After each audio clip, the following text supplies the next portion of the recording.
Let me stay, Hannah said, standing in the smoke and cold with nothing but a torn valise and steady hands. I can help raise your children. Former Navy SEAL Luke Callahan had survived gunfire, black water, and nights without stars, but he could not stop his babies crying. Then his German Shepherd made the first choice for him. Cold rain stitched silver lines across Cedar Ridge Ranch just outside Bend, Oregon, and the late afternoon sky had the color of old pewter. Wind came down from the Cascades with the smell of pine resin, wet dust, and snow waiting somewhere higher up the mountain. Hannah Porter reached the porch with mud on the hem of her dark cotton dress, a gray wool shawl pulled tight around her shoulders, and a brown valise that looked too tired to hold much, besides a spare blouse and stubborn hope. She had meant to ask for water directions, and maybe one night under a roof before the first hard freeze made the roads mean. Then she heard the crying through the door, not one child, two. One high and sharp, one rough and breathless, braided with the hard bark of a German Shepherd and the bitter smell of milk burning on iron. Hannah knocked once. No answer. She knocked again, louder this time, and the door opened so suddenly the wind pushed smoke around the man standing there.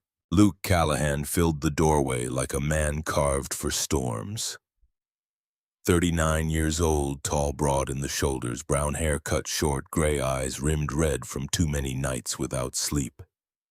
A green flannel shirt hung half-buttoned beneath a canvas coat, and one sleeve was damp where a baby had chewed it.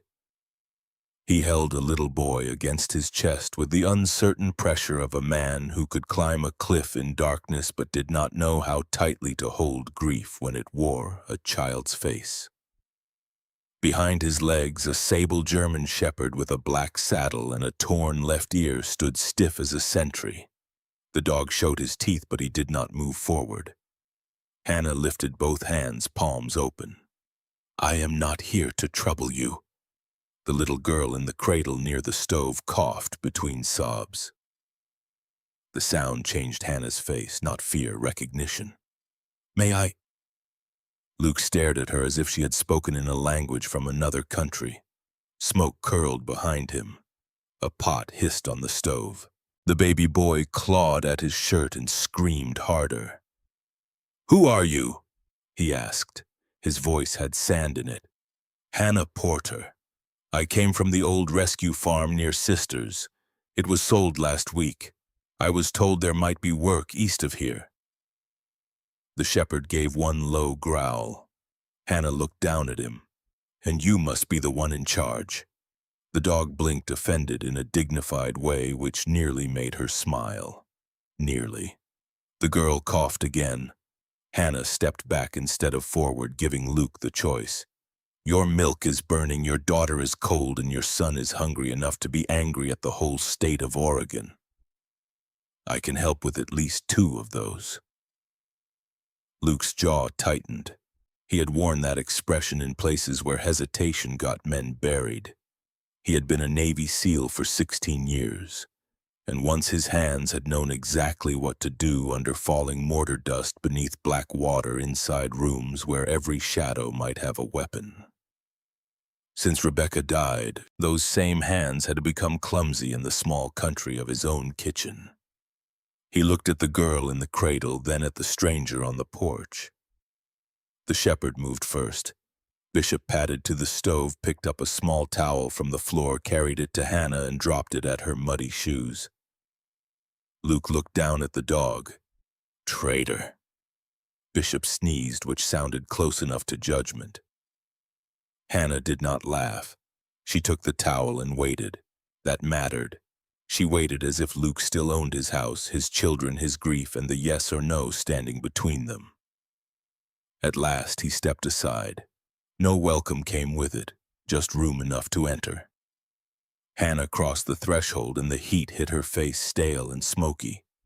She set the valise down by the door, moved straight to the stove, and pulled the pot off before the bottom burned black. Then she opened the window a handspan, closed the draft on the stove, and wrapped the towel around the handle without fuss. Her first, she said. Luke looked ready to refuse. Then the little boy bucked against him so hard his forehead struck Luke's chin. Luke swore under his breath, not loudly, not with anger, just with exhaustion spilling out where prayer should have been. Hannah took the little girl from the cradle. "Hello, Lily," Luke said before he could stop himself. The name broke in the middle. Hannah tucked Lily against her shoulder, supporting the baby's head, and began walking the short length of the kitchen, not bouncing, not shushing in panic. Just a slow rhythm, heel to toe, while she hummed something old and plain. The kind of tune a tired woman might carry from one hard season to the next. Lily's crying thinned. Her fingers opened against Hannah's shawl. Bishop came close, sniffed Hannah's skirt, then sat beside her with his ears tipped forward. Luke watched the dog's body loosen by 1 inch. In Bishop, 1 inch meant a signed document. Hannah turned toward Luke. "Noah is still hungry." The baby boy had quieted only enough to listen for his sister. Hannah nodded toward the shelf. "Do you have clean cloths?" Luke moved at once, grateful for an order simple enough to obey. He found cloths, a dry shirt, a bottle that smelled faintly sour, and a tin of cornmeal he did not remember leaving open. Hannah did not scold. She rinsed what needed rinsing, set water to warm, changed Lily on a blanket near the stove, then took Noah when Luke offered him with both arms as if surrendering a wounded flag. Noah fought for another minute. Then he drank, greedily. The whole house seemed to lower its shoulders. Rain ticked against the glass. The smoke drifted out through the cracked window. Luke stood in the middle of the room with nothing in his hands, which was worse than carrying anything. His eyes went to the closed hallway door at the north end of the house. Dust lay along the threshold. No one had opened it in months. Hannah saw the look and did not follow it. Good, Luke thought. Then, because he was too tired to be fair, he added, "For now, what do you want?" he asked. Hannah sat with Noah in the crook of one arm and Lily asleep against the other side of her chest. The sight was impossible. 10 minutes ago the room had been smoke barking and defeat. Now it held 2 sleeping children and a dog pretending he had not been worried. Hannah looked toward the window where rain was turning thick at the edges. "A place by the fire tonight. Food at the table if there is enough. Work enough that I do not feel like charity." Luke almost said he could not pay her. The words were waiting bitter and practiced. Instead he said, "I do not know you. No, I do not trust people who arrive at my door with perfect timing. There was nothing perfect about my timing. Your milk was trying to die." Bishop gave a soft huff. Luke stared at her, then looked away before she could see that the corner of his mouth had almost moved. Almost. The house had been falling apart for 11 months, though not in any dramatic way that would let a man declare war on it. Rebecca Callahan had died after a fever that moved faster than the doctor could. One day she was labeling jars in the cellar with her neat blue handwriting. 3 days later, Luke was standing beside a grave with 2 infants tucked in blankets and a dog pressed against his leg, whining like his chest had cracked. Since then, Luke had become father, mother, rancher, cook, bookkeeper, carpenter, and night watchman, and he was failing all of them at different speeds. The children were alive. That was the best anyone could say. The north bedroom stayed locked. Rebecca's wool shawl still hung inside. Her sewing basket sat where she left it. Her ledger, if it was still there, had not been touched. Bishop slept outside that door most nights, guarding a past no one had asked him to release. Hannah gave Noah back to Luke once the baby slept. She did not make the transfer sentimental. She guided Luke's arm under the child, adjusted the blanket away from his mouth, then stepped back. "He likes pressure at his feet," she said. "Not too much. Enough to remind him the world has edges." Luke looked at Noah's flushed face. "How do you know that?" "Some babies do, some do not. He told me." "He screamed at you." That is one of the ways babies file a complaint. Against his will, Luke glanced at Bishop. The dog had lowered himself beside Hannah's valise. Not fully asleep, but no longer on guard. The silence that followed was not trust. It was exhaustion meeting competence and not knowing how to hate it. "You can stay one night," Luke said. Hannah nodded. "Thank you. The children, the kitchen, and the room beside it. That is all. The north bedroom is locked. The cellar is not your concern. The barn is mine. Bishop sleeps where he wants, and if he tells me you do not belong here, you leave." Bishop thumped his tail once, as if amused by how much authority Luke believed he still had. Hannah picked up her valise. "Fair enough." Luke pointed down the narrow hall. Small room past the pantry. She moved toward it, then paused. "Mr. Callahan." "Luke, your daughter has a cough because cold air is lying on the floor. If she wakes in the night, do not hold her near the window. Bring her close to the stove, but not too close." He bristled at being instructed in his own house. Then Lily coughed in her sleep, soft and thin. His pride lost courage. "All right." Hannah disappeared into the small room. Bishop followed her halfway, stopped, looked back at Luke, then lay down across the hall where he could see both Hannah's door and the locked room that had belonged to Rebecca. The rain thickened against the roof. Luke stood alone beside the stove, holding Noah with one hand and touching Lily's cradle with the other. For the first time in months, both children slept at once. The quiet did not comfort him. It frightened him, because if one stranger could change the sound of his house in less than an hour, then maybe Luke had not been surviving as well as he told himself. From the small room came the creak of a bed frame and then stillness. Luke turned the lamp down. Bishop lifted his head, ears pricked toward the dark window. Somewhere beyond the yard, under the rain and the pines, the first flakes of early snow began to fall where no one could see them. Luke looked at the locked north bedroom door and whispered to the woman who was no longer there. "What have I let in?"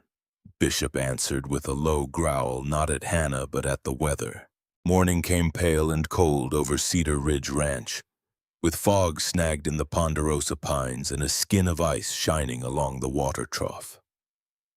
Inside the kitchen, the fire had burned low, and the floor held the kind of chill that climbed through socks and settled in the bones before a body had time to object. Hannah woke before the children, not because she had rested well, but because years of sleeping under borrowed roofs had trained her to rise before anyone could regret kindness. For a moment she sat on the narrow bed in the room beside the pantry, listening.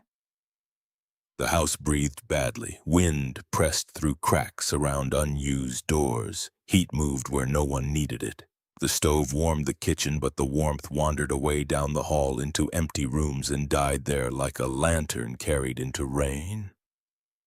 Bishop lay outside her door, one amber eye open. "Good morning to you, too," Hannah whispered. The shepherd rose with a groan that made him sound older than 6 beamies, stretched his stiff back leg, and followed her as if she had been placed under his supervision during the night. In the kitchen, Lily slept in one cradle near the far wall, Noah in another by the table. Too far from the stove, too close to the draft slipping beneath the north hallway. Hannah crossed the room in her stockings and felt the cold change under each step. Beside the stove, tolerable. Near the cradles, sharp. At the hallway, bitter. She did not need a thermometer. Babies were better instruments if a person listened before the crying started. Lily stirred and coughed once, a dry little sound that made Bishop's ears flatten. Hannah fed the fire with split pine, set a kettle on, then wrapped both children before they fully woke. Noah objected to being moved by kicking his feet with great moral seriousness. Lily opened her eyes, studied Hannah's face, and decided not to report her to higher authority. "Wise girl," Hannah murmured. Luke came in from the back porch with frost on his coat and dark stubble along his jaw. He stopped so fast the door bumped his shoulder. What are you doing? Hannah had already pulled the kitchen table closer to the stove and was dragging a bench across the floor with Bishop's help. Although Bishop's help consisted mostly of carrying a dropped mitten and looking proud. 2 dining chairs stood upside down near the wall. 3 quilts hung over a line she had tied between a shelf peg and a beam, making a smaller square of room around the stove, cradles, and rocking chair. "Changing the size of the house," she said. Luke stared. "The house is the size it is. Not in winter." She nodded toward the hallway. "Those rooms are eating your firewood. Those rooms are part of the house. So is the chimney, but you do not sleep inside it." Bishop sneezed. Luke shot him a look. "You are enjoying this." The dog carried the mitten to Noah and dropped it on the baby's blanket. Noah grabbed it and gurgled around one corner. Hannah removed it before he soaked the whole thing.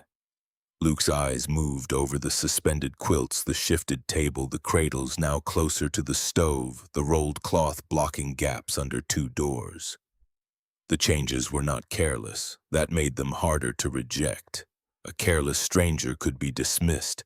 A careful one had to be answered.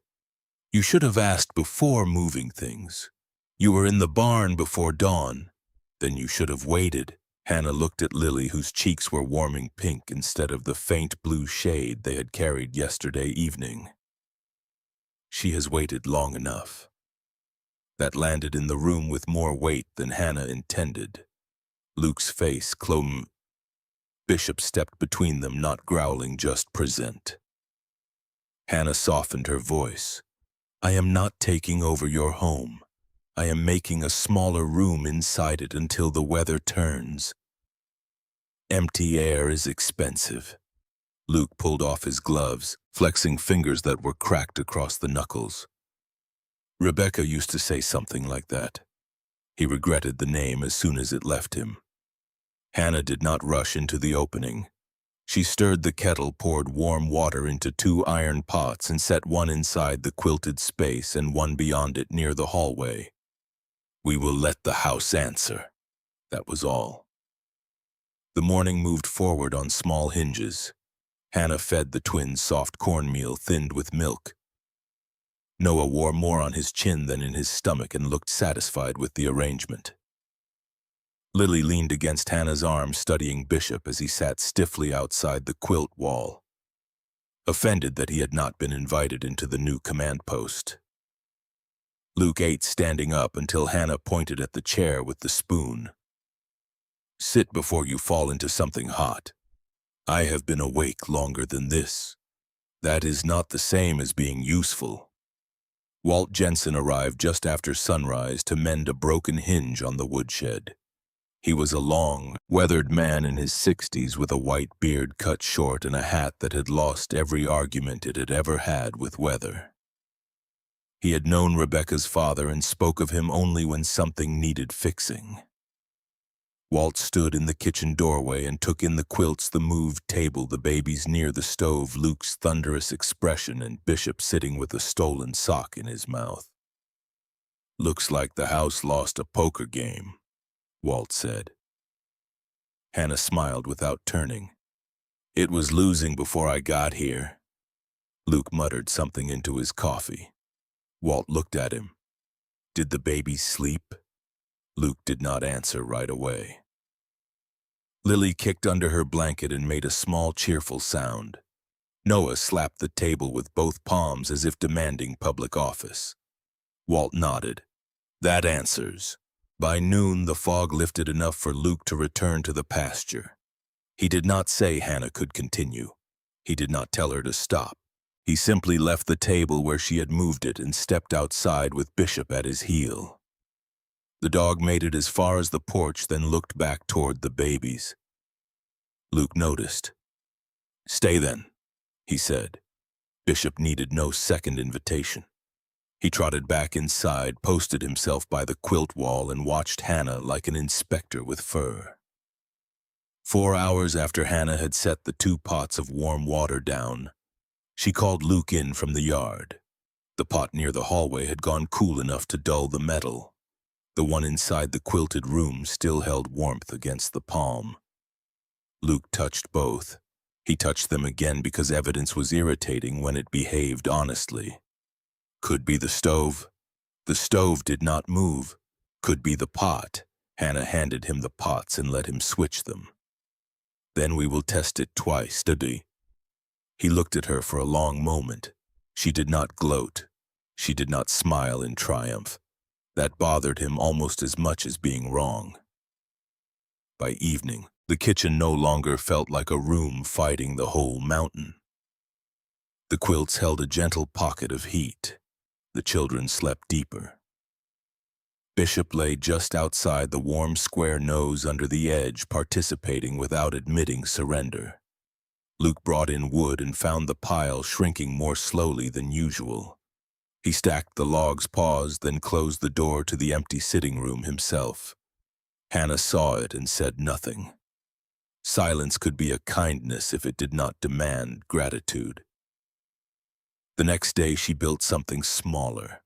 Not a box, not quite. A three-sided frame around the twins' cradles made from old crate boards, walt cut smooth, lined with wool felt, and sacks packed lightly with clean straw. The babies would never touch the straw. The top stayed open. The front stayed low enough for air to move. Luke watched from the doorway with Lily on his hip.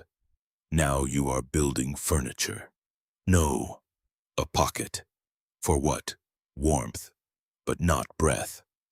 Bishop sniffed the frame, sneezed into the straw sack, and backed away as if offended by rural technology.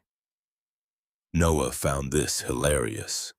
That night Ethan slept in the original story, but here. Noah slept longer than he had in weeks, and Lily's cough came only once. Hannah should have been pleased. She was not. She rose 3 times to touch the felt lining. Near dawn, her fingers came away damp. She held them near the lamp and saw the shine of trapped moisture. The baby's breath. Warmth had stayed, yes, but so had wet air. That kind of mistake wore a friendly face until it grew dangerous. She began taking the frame apart before breakfast. Luke came in with an armload of wood and saw boards already leaning against the wall. His face went hard with the quick relief of a man who would rather call an idea foolish than admit he had hoped it might work. So that failed. Hannah lifted the damp felt. Lily coughed from the cradle softer than before, but enough. Bishop stood suddenly alert. Hannah looked at Luke across the half-built warmth, the sleeping children. The dog who had trusted her too soon in the cold room waiting to creep back in. It failed overnight, she said. That does not mean it gets to keep failing. Then she reached for the saw. The next dawn over Cedar Ridge Ranch broke clear and cruel, with stars still visible above the black pines, and frost feathering the inside corners of the kitchen window. The cold had a dry bite to it, the kind that made every nail head and hinge confess what the walls tried to hide. Hannah had slept in pieces, rising whenever Bishop nudged her hand. Or Lily stirred in the small hours, and by sunrise she had the failed sleeping frame opened across the kitchen floor like a lesson nobody had asked for. Luke stood with his coffee untouched, watching her remove each damp lining.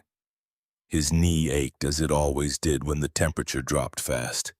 The ache made him impatient, or maybe impatience made the ache louder. You worked half a day on that, he said. And now I am working another half. Most folks would call that wasted time. Hannah pressed a felt strip between both hands and held it up so the lamp showed the dark line of moisture. Most folks bury mistakes under pride until a baby pays for them. Luke looked away first. Bishop sat beside the cradle with his torn ear tilted toward Lily's breathing. The dog had woken Hannah twice in the night, once when Noah kicked his blanket loose and once when Lily's cough changed from dry to sticky. Bishop did not bark. He simply placed his cold nose under Hannah's wrist and pushed until she rose. A military working dog, Luke had once told Rebecca, did not need language because humans were already too noisy. Now Bishop seemed to have appointed himself nurse guard and moral witness. Hannah lowered the front panel of the frame, cut 2 narrow vents near the top of each side, and replaced every damp piece with dry wool warm near the stove. She shifted the whole frame farther from direct heat where warmth would spread instead of striking one side and trapping breath. Walt arrived carrying a small plane and 2 hinges in his coat pockets, because wordless men often helped best when nobody gave them a speech. He crouched beside the boards. Air in high, cold out low. Air in high, damp out high, Hannah said. Cold can stay unemployed. Walt grunted. That was approval. Luke hated how quickly the older man understood her. He hated more that he himself understood her too. Special operations had taught him that systems failed quietly before they failed loudly. A radio battery left unchecked, a door hinge that squeaked once, a knot dressed badly in the dark. He had known that truth when lives depended on ropes, maps, and timing. Yet in his own home, he had ignored the cough, the drafts, the sour bottles, the way firewood vanished faster every week. Grief had not made him ignorant, it had made him narrow. That was harder to forgive. By breakfast, the altered frame stood around the cradles again, lower, drier, less impressive, and far safer. Hannah ran her palm along the edges to check for splinters. Bishop inspected the vents with his nose and gave the faintest wag. "Do I get a vote?" Luke asked. "Bishop already used yours." Walt coughed into his fist suspiciously like a laugh. Noah, wrapped in a blue blanket, pounded a spoon against the table with the fury of a tiny judge. Lily blinked sleepily at the room and did not cough. Not once. Hannah felt the relief in her knees. She did not show it except by cutting Luke a thicker slice of fried cornmeal than his manners deserved. The day warmed just enough for the frost outside to soften. Luke and Walt went to repair a sagging gate along the south pasture, leaving Bishop behind after the dog refused to cross the threshold. "You have a job now?" Luke asked him. Bishop sat down. Luke pointed toward the pasture. Bishop looked toward Lily. The matter was settled. Hannah spent the morning learning the house by touch. She found which floorboards dipped, which cupboard door stuck, which window latch needed cloth stuffed behind it to stop rattling. She did not enter the locked north bedroom. She did not go into the cellar, though she paused at its door when a faint smell rose through the boards near the pantry, damp earth, stored onions, something turning. She fed the twins soft porridge, washed their faces, and laughed when Noah tried to share his breakfast with Bishop by rubbing a handful into the dog's muzzle. Bishop endured this insult with the patience of a saint carved from dark fir. "He outranks all of us," Hannah told Lily, who squealed as if this were excellent news. During the noon meal, Hannah reached for a potato from the lower bin beside the pantry. One long white sprout had curled from its eye toward a crack of light. She held the potato in her palm, feeling the give beneath the skin, not ruined yet, but no longer innocent. Another potato beneath it had softened at one end. The smell from the cellar came back to her clearer now. She set the potato on the table. Bishop sniffed it and backed away. "I agree," she said. The cellar door was bolted but not locked. Luke had said it was not her concern. The words stood in her mind like a fence. Behind that fence, winter food might be spoiling in the dark. Hannah stood very still. There were rules that protected dignity, and there were rules that protected rot. She lifted the lamp, opened the cellar door, and went down. The air below was cool but not dry enough. Shelves lined the stone walls.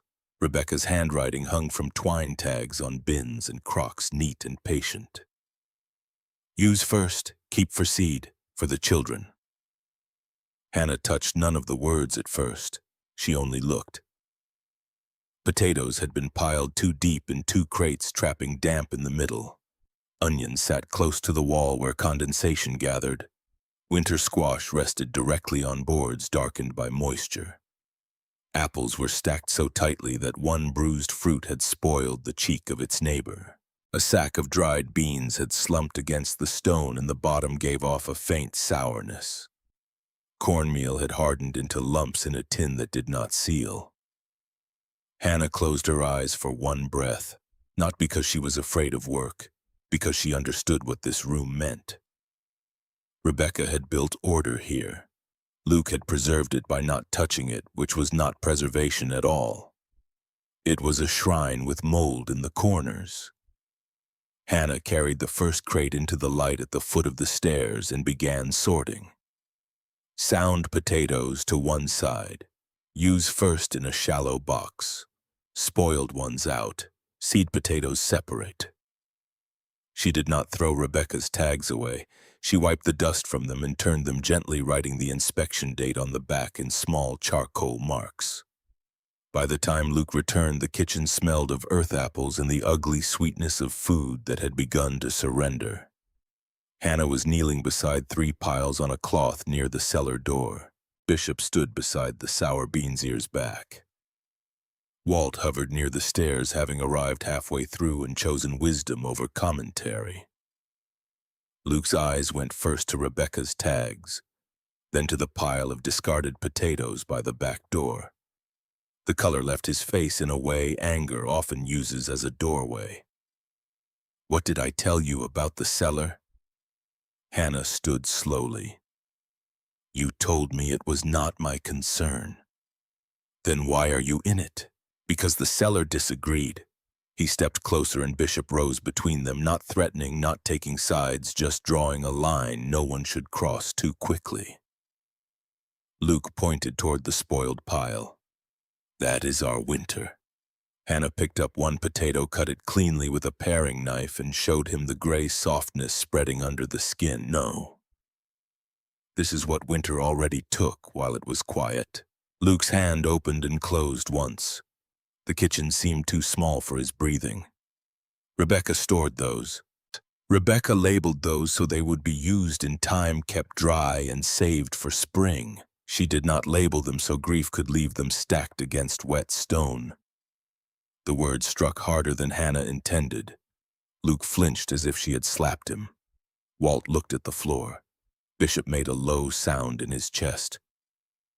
Hannah set the knife down. Her voice softened. "I am not erasing her. I am trying to keep what she built from spoiling." Luke looked toward the cellar stairs.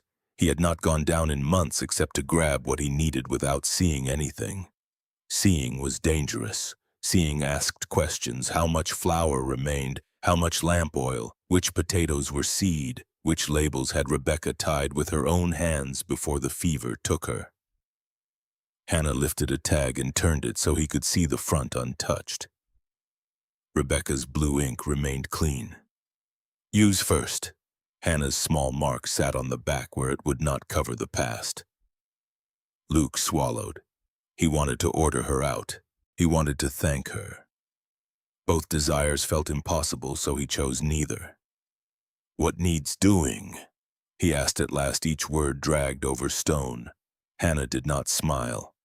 "Slatted shelves, air behind the bins, apples wrapped apart, onions hung, squash off the floor, beans raised from the wall, and someone will have to decide what we can afford to lose today so the rest survives tomorrow." Walt pushed his hat back. "I can make shelves." Bishop nudged the sour bean sack with his nose, then sneezed hard as if volunteering judgment. Noah laughed from the quilted room. Lily answered with a small, delighted shout. Life went on upstairs, rude and holy. Luke looked at the piles again. The discarded food seemed smaller now, though not painless. "Do it," he said. Hannah nodded and turned back to the work before tenderness could make anyone foolish. All afternoon they sorted winter into categories of hope. Use soon, keep dry, save for seed, watch closely, gone.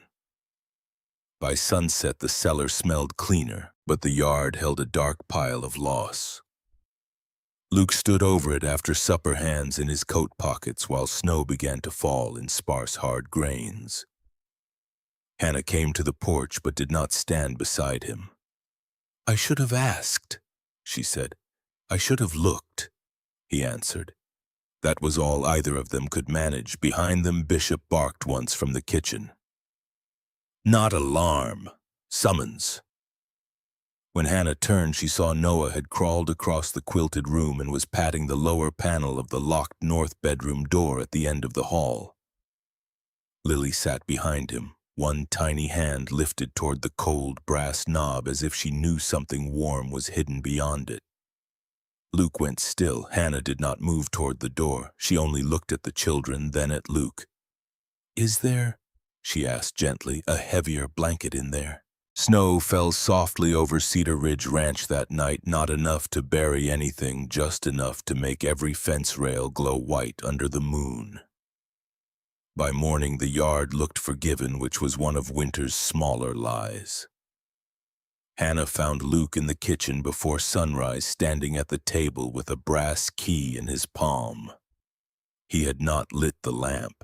The stove threw a low red light across his face and made him look older, as if the night had taken 10 years in payment for one decision. Bishop lay by the hallway, head between his paws, watching the closed door that had held Rebecca's room for 11 months.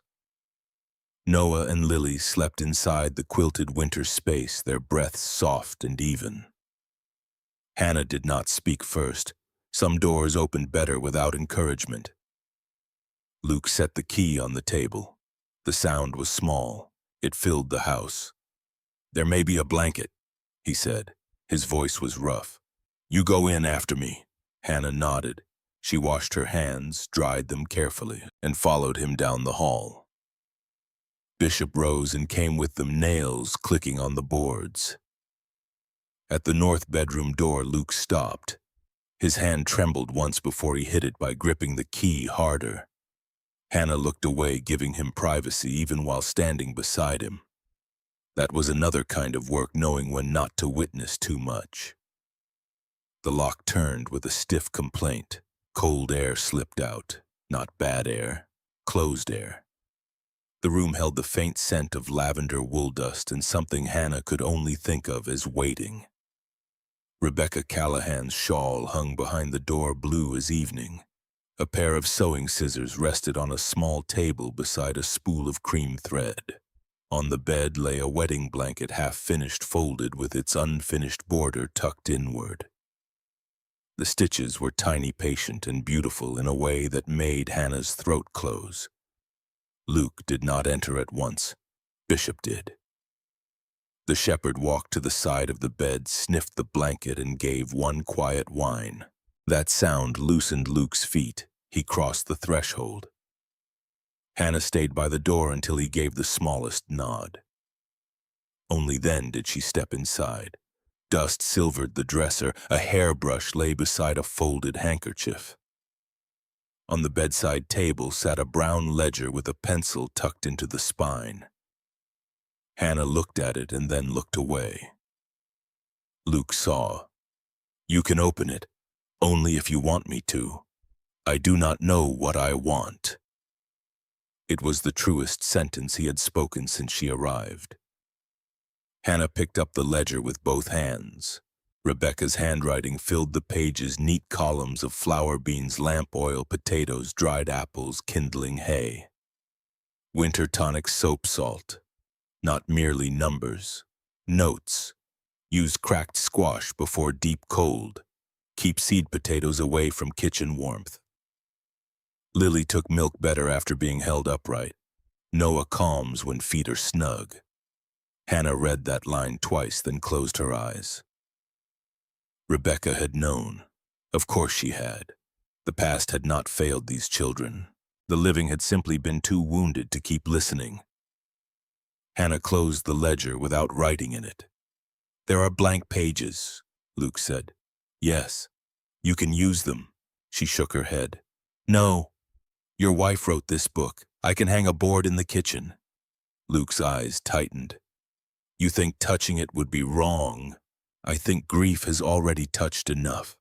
Outside the room, Lily stirred and let out a small sound. Bishop turned toward the hall. Life impatient as ever called them back.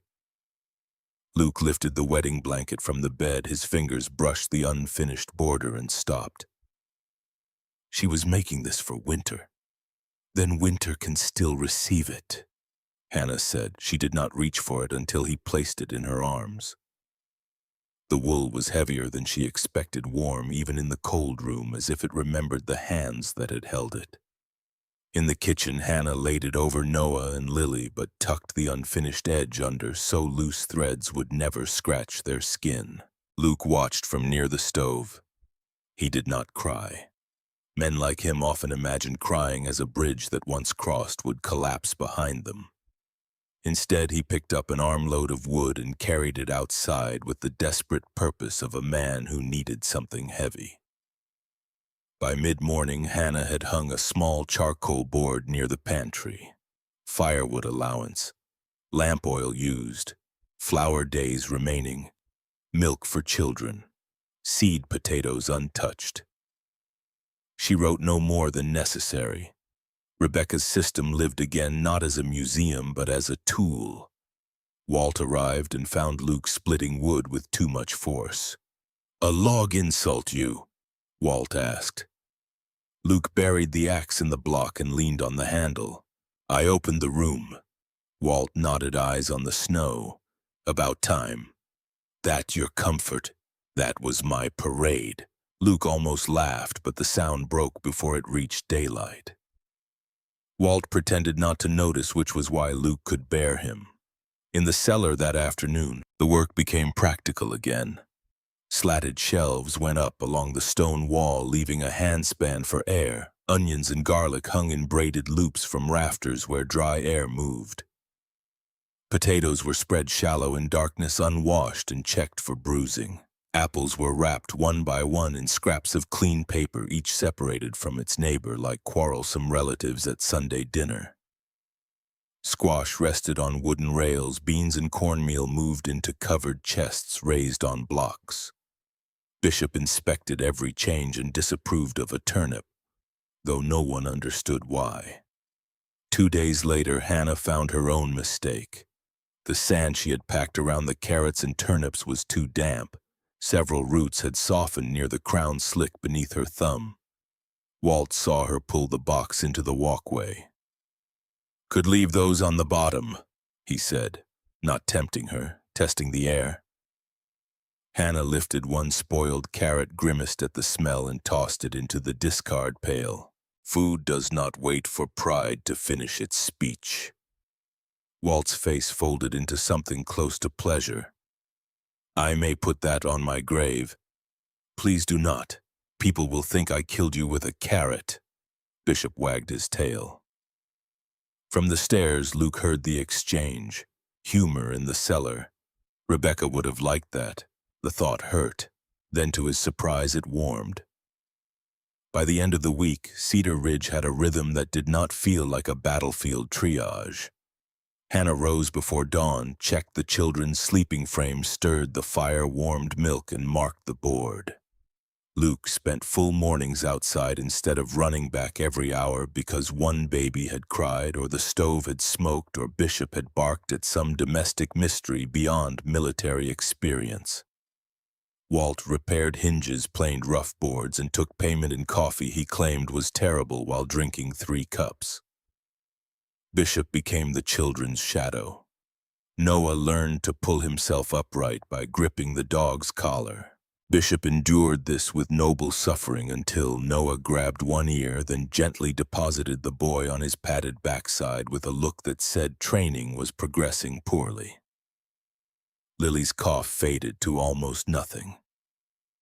One afternoon, Luke returned from the south fence and stopped outside the winter room.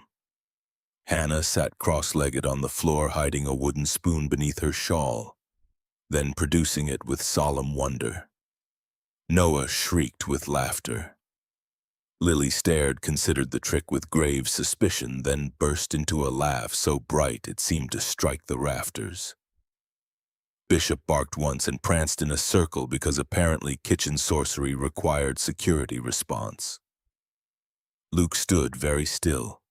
He had heard the children cry, cough, whimper, breathe. He had not heard both laugh together since Rebecca died. Hannah looked up and saw him. The spoon disappeared into her lap. The laughter kept ringing in the small room after it ended. Luke's eyes moved to the wedding blanket tucked around the children. Rebecca used to say a house did not need more things, he said quietly, only everything in the right place. Hannah touched the blanket's edge. She was right. The name did not fall like a stone this time. It sat among them gentle and real. That evening, as sunset burned rose along the snow clouds, Clint Marlowe rode up with his nephew Tyler behind him on a smaller horse. Clint was a thick-necked rancher in his late 40s with a red face, a black hat, and confidence packed so tight around him it squeaked. Tyler, 13 and narrow-shouldered, watched everything from under the brim of a cap too large for him. They had come to ask whether Luke wanted to sell hay before the passes worsened. Clint noticed the stacked slats waiting near the north wall, the old dry hay bales Hannah had marked with twine, and the flat stones Walt had gathered. "What in thunder is all that?" he asked. Hannah carried another stone to the windward side of the cabin. "A coat for the house." Clint laughed so loudly Noah startled inside. "Hear that, Tyler? She's feeding the cabin before the cows." Tyler did not laugh. He looked at the wall, then at the frost still clinging around several nail heads where morning's sun had not reached. Hannah set the stone down and said nothing. Luke stood on the porch, jaw tight. He said nothing either. Bishop moved to Hannah's side, sable coat lifting in the wind. Clint grinned. "Well, Callahan, if your house starts mooing, send word." He turned his horse toward the road. Tyler looked back once, curious and uneasy. Hannah picked up the next stone.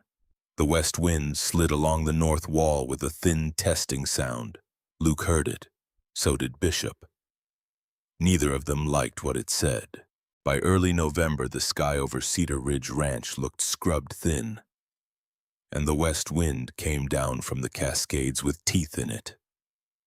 Each morning a pale ring of frost appeared around the nail heads on the north wall. Tiny white halos marking where cold had found metal and ridden it straight into the house.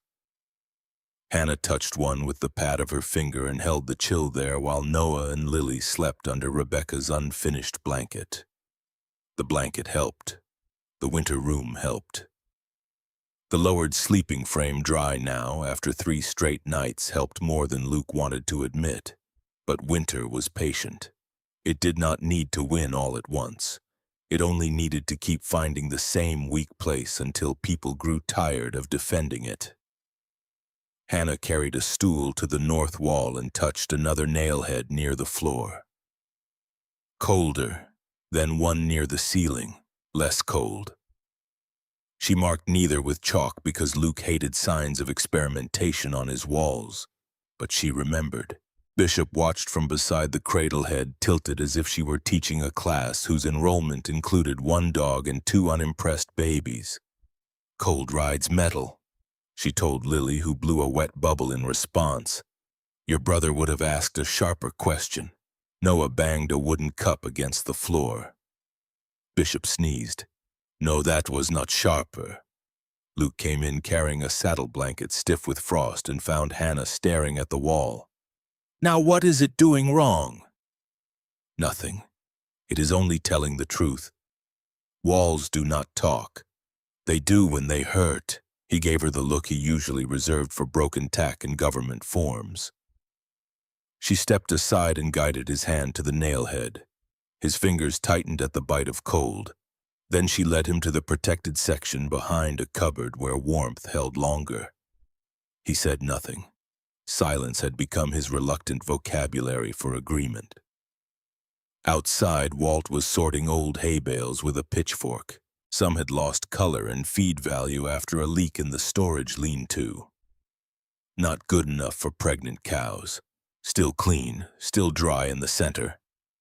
Hannah had asked for them, and Walt, who had long ago learned that asking fewer questions saved time, had begun hauling them near the north wall. Luke followed her outside. The ground had hardened overnight. The air smelled of frozen sage and old pine smoke. Hannah placed flat stones along the base, leaving space between them for drainage. The bottom bale cannot sit on dirt. It will rot. Yes. Then why put hay against the house at all? She pointed to the nail heads visible through the window. Because the wind is already inside by the time we feel it. This gives the wall a second coat, but the coat needs to breathe. A gap between hay and wood, stones under the hay, canvas over the top at an angle. If snow melts, it runs off instead of soaking in. Luke looked at the bales, then at the wall Rebecca's father had helped build. Looks foolish. Only from the road. That is where Clint will see it. Then Clint will have a full day. Bishop trotted over, sniffed a bale, and promptly climbed on top of it. He stood there like a general inspecting fortifications, one torn ear lifted in the wind. Noah shrieked from inside when he saw the dog through the window. Luke looked at Bishop. Get down before you become architecture. Bishop did not. Walt leaned on his pitchfork. Dog has a sense for command positions. They worked until noon. Hannah stacked the bales in a staggered wall, not tight against the cabin, each layer resting across the joints of the one below. Walt cut stakes to keep the outer row from slumping. Luke carried stones, though no one asked him twice. That was how Hannah knew the idea had taken root in him. Not because he praised it. Luke praised almost nothing. He simply began making it stronger. Once, when she slipped on a patch of frozen mud, his hand caught her elbow. He let go at once, as if touch itself had surprised him. Careful, he said. I had planned on it. Plans are not armor. No, but they are warmer than pride. Walt coughed into his glove. Luke frowned. You two rehearse these lines. No, Walt said. Some of us are naturally delightful. The first corner failed by afternoon. A low stone shifted, one bottom bale sagged, and damp crept up its edge from old snow trapped beneath the grass. Hannah saw it before anyone else. Her stomach tightened. Clint Marlowe, by God's inconvenient timing, rode up just then with Tyler behind him. The boy's horse picked its way carefully along the rutted track. Clint took one look at the sagging corner and spread his hands. Well now, the cabin's new coat is already wet. Luke's shoulders went rigid. Hannah did not answer. She pulled the damp bale out, rolled it aside for bedding, lifted the stone, and scraped away the icy slush beneath it. I told Tyler this was what happens when women start feeding houses, Clint said. Tyler looked miserable enough to disappear into his scarf. Bishop stepped down from the dry bales and stood near the boy's horse, watching Clint with steady amber disapproval. Hannah placed two wider stones where one narrow stone had been adjusted. The angle then rebuilt the corner. You going to pretend I did not call it? Clint asked. No, Hannah said, hammering a stake deeper. You called the wet corner, the wind called the wall. Tyler's head lifted. Luke's mouth tightened, but this time it was not anger. Clint snorted. Wind does not call anything.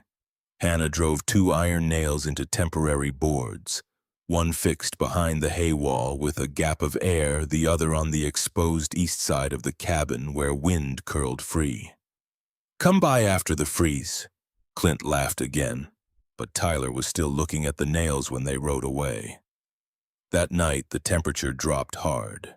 The stars snapped bright above the ridge. Luke woke twice from dreams of black water and radio static, and both times Bishop was not beside his bed. The dog lay in the winter room, pressed close enough to hear the children, far enough not to overheat them. Hannah sat nearby, mending Noah's little shirt by lamplight, her hair loose over one shoulder. Luke saw her before she saw him. In the yellow light with Rebecca's blanket across the cradles and Bishop guarding the threshold, the kitchen looked less like a place he was failing and more like a place being remade by hands that did not demand permission from despair. He almost spoke. Then Lily sighed in her sleep and the words went back where they had lived too long. Morning proved the wall. Frost glittered thick on the exposed nail, white and sharp as salt. The nail behind the hay wall carried only a faint dullness, cold, but not biting. Hannah touched both, then stepped away without announcing the result. Luke came out with his coffee and did the same. He looked toward the stones, the canvas angled just right, the repaired corner holding dry. Bishop sat on the porch, wagging as if he had personally invented insulation. Clint arrived near noon, claiming he was passing through to ask about hay prices. Tyler slid off his horse before his uncle finished speaking and went straight to the nails. He touched the exposed one, flinched, then touched the protected one. His eyes widened. "Uncle Clint," he said softly. Clint stayed mounted. "Get back on your horse." Luke waited. The old Luke would have let Clint's mockery pass because speaking felt like choosing a side he did not deserve to choose. This time he looked at the boy. "What did you find, Tyler?" Tyler swallowed. "The one behind the hay is warmer." Clint's face reddened. "One nail does not prove a winter." Hannah nodded. "No, it proves one nail." Tyler smiled before he could stop himself. Clint did not like that at all. He turned his horse sharply. "Call me when the mice move in." They rode away, but Tyler looked back and lifted two gloved fingers to Hannah, quick as a secret. Luke saw it. So did Bishop. The dog wagged once. By supper, Luke carried another load of flat stones to the north wall and set them beside Hannah without comment. She looked at the pile, then at him. "Thank you. The west corner needs more height." "It does. Canvas should overhang another handspan." "It should." He knelt and shifted a stone into place. "I should have said something when Clint mocked you." Hannah tied the canvas rope tighter. "Yes." Luke glanced at her. "That all?" "For now." The honesty startled him into a small laugh, rough and rusty. It vanished quickly, but not before the children heard it. Noah clapped his hands. Lily squealed. Bishop barked, delighted by the rare sound, and knocked over the empty nail bucket with his tail. For 5 foolish seconds, everyone was laughing, and the wind on the north wall did not feel like an enemy. Then, from above the kitchen came a long wooden groan. Not loud, not dramatic.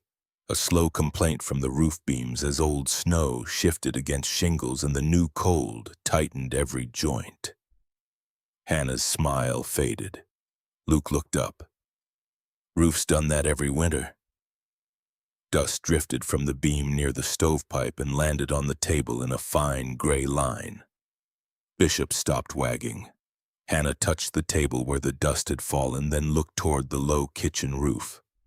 "Has the pantry door always scraped the floor?" Luke turned.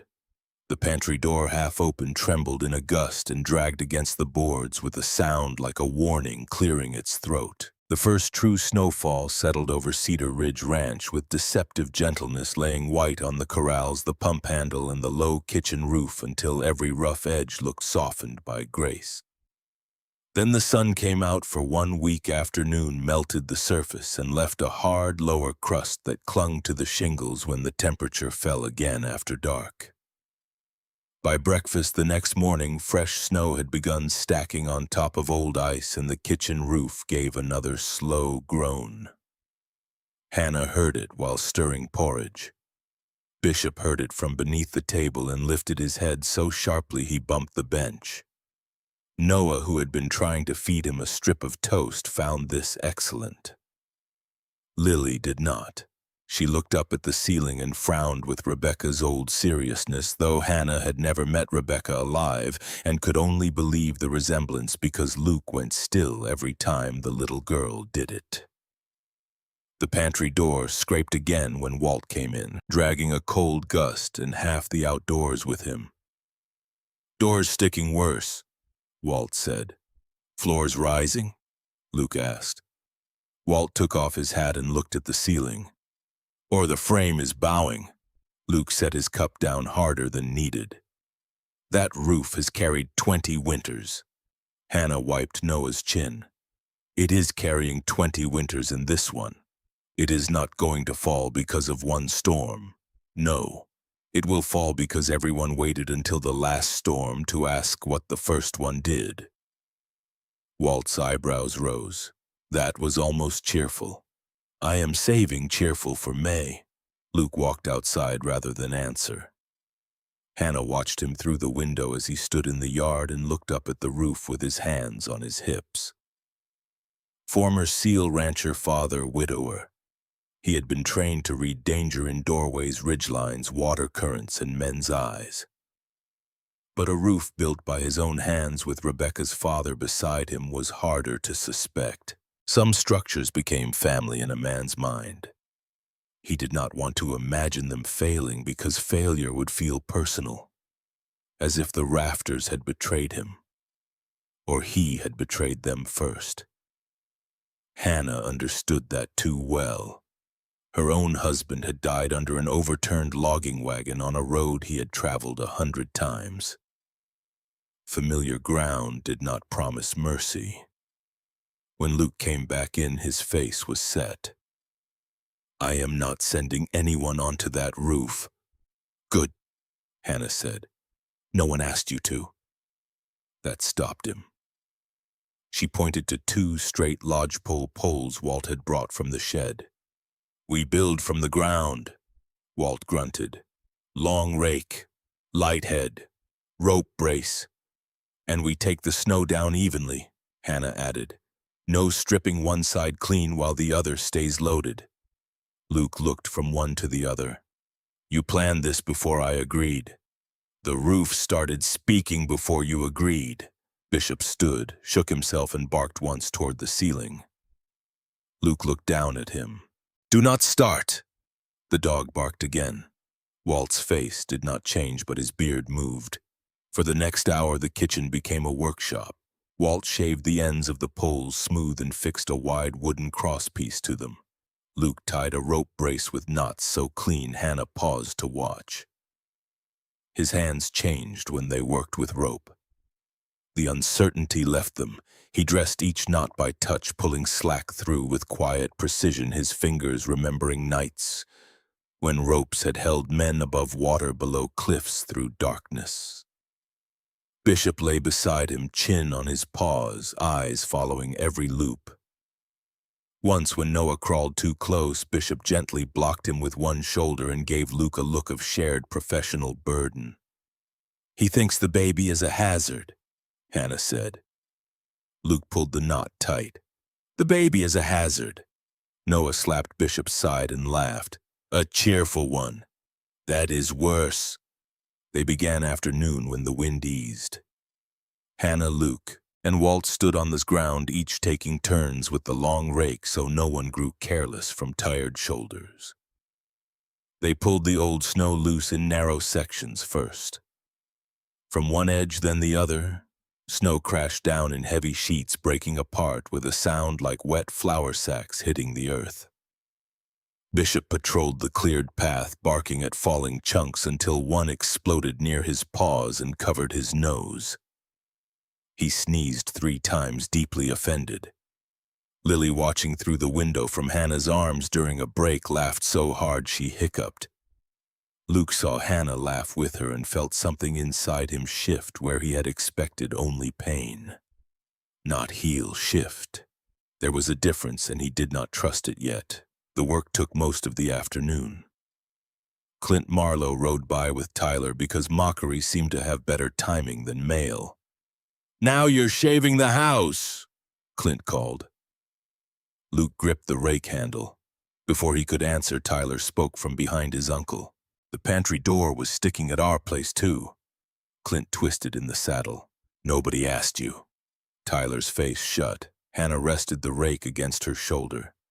Does your roof face west? The boy nodded. Low slope over the tack room. Old snow underneath? I think so. Clint snorted. He thinks everything since you started giving lessons to nails. Hannah looked at Tyler, not Clint. If the door scrapes worse after a storm, listen to it. Tyler nodded once. Clint tugged his reins. We're leaving before the boy starts apologizing to Shingles. They rode off, but the boy kept looking back at the roof. Luke watched him go. Clint is going to get that child hurt. Maybe, Hannah said. Or maybe the child will get wise before Clint does. By evening, the old hardened layer had been cleared from the kitchen roof. Not all the snow, enough. The rafters still creaked in the cold, but the sound had changed from complaint to ordinary settling.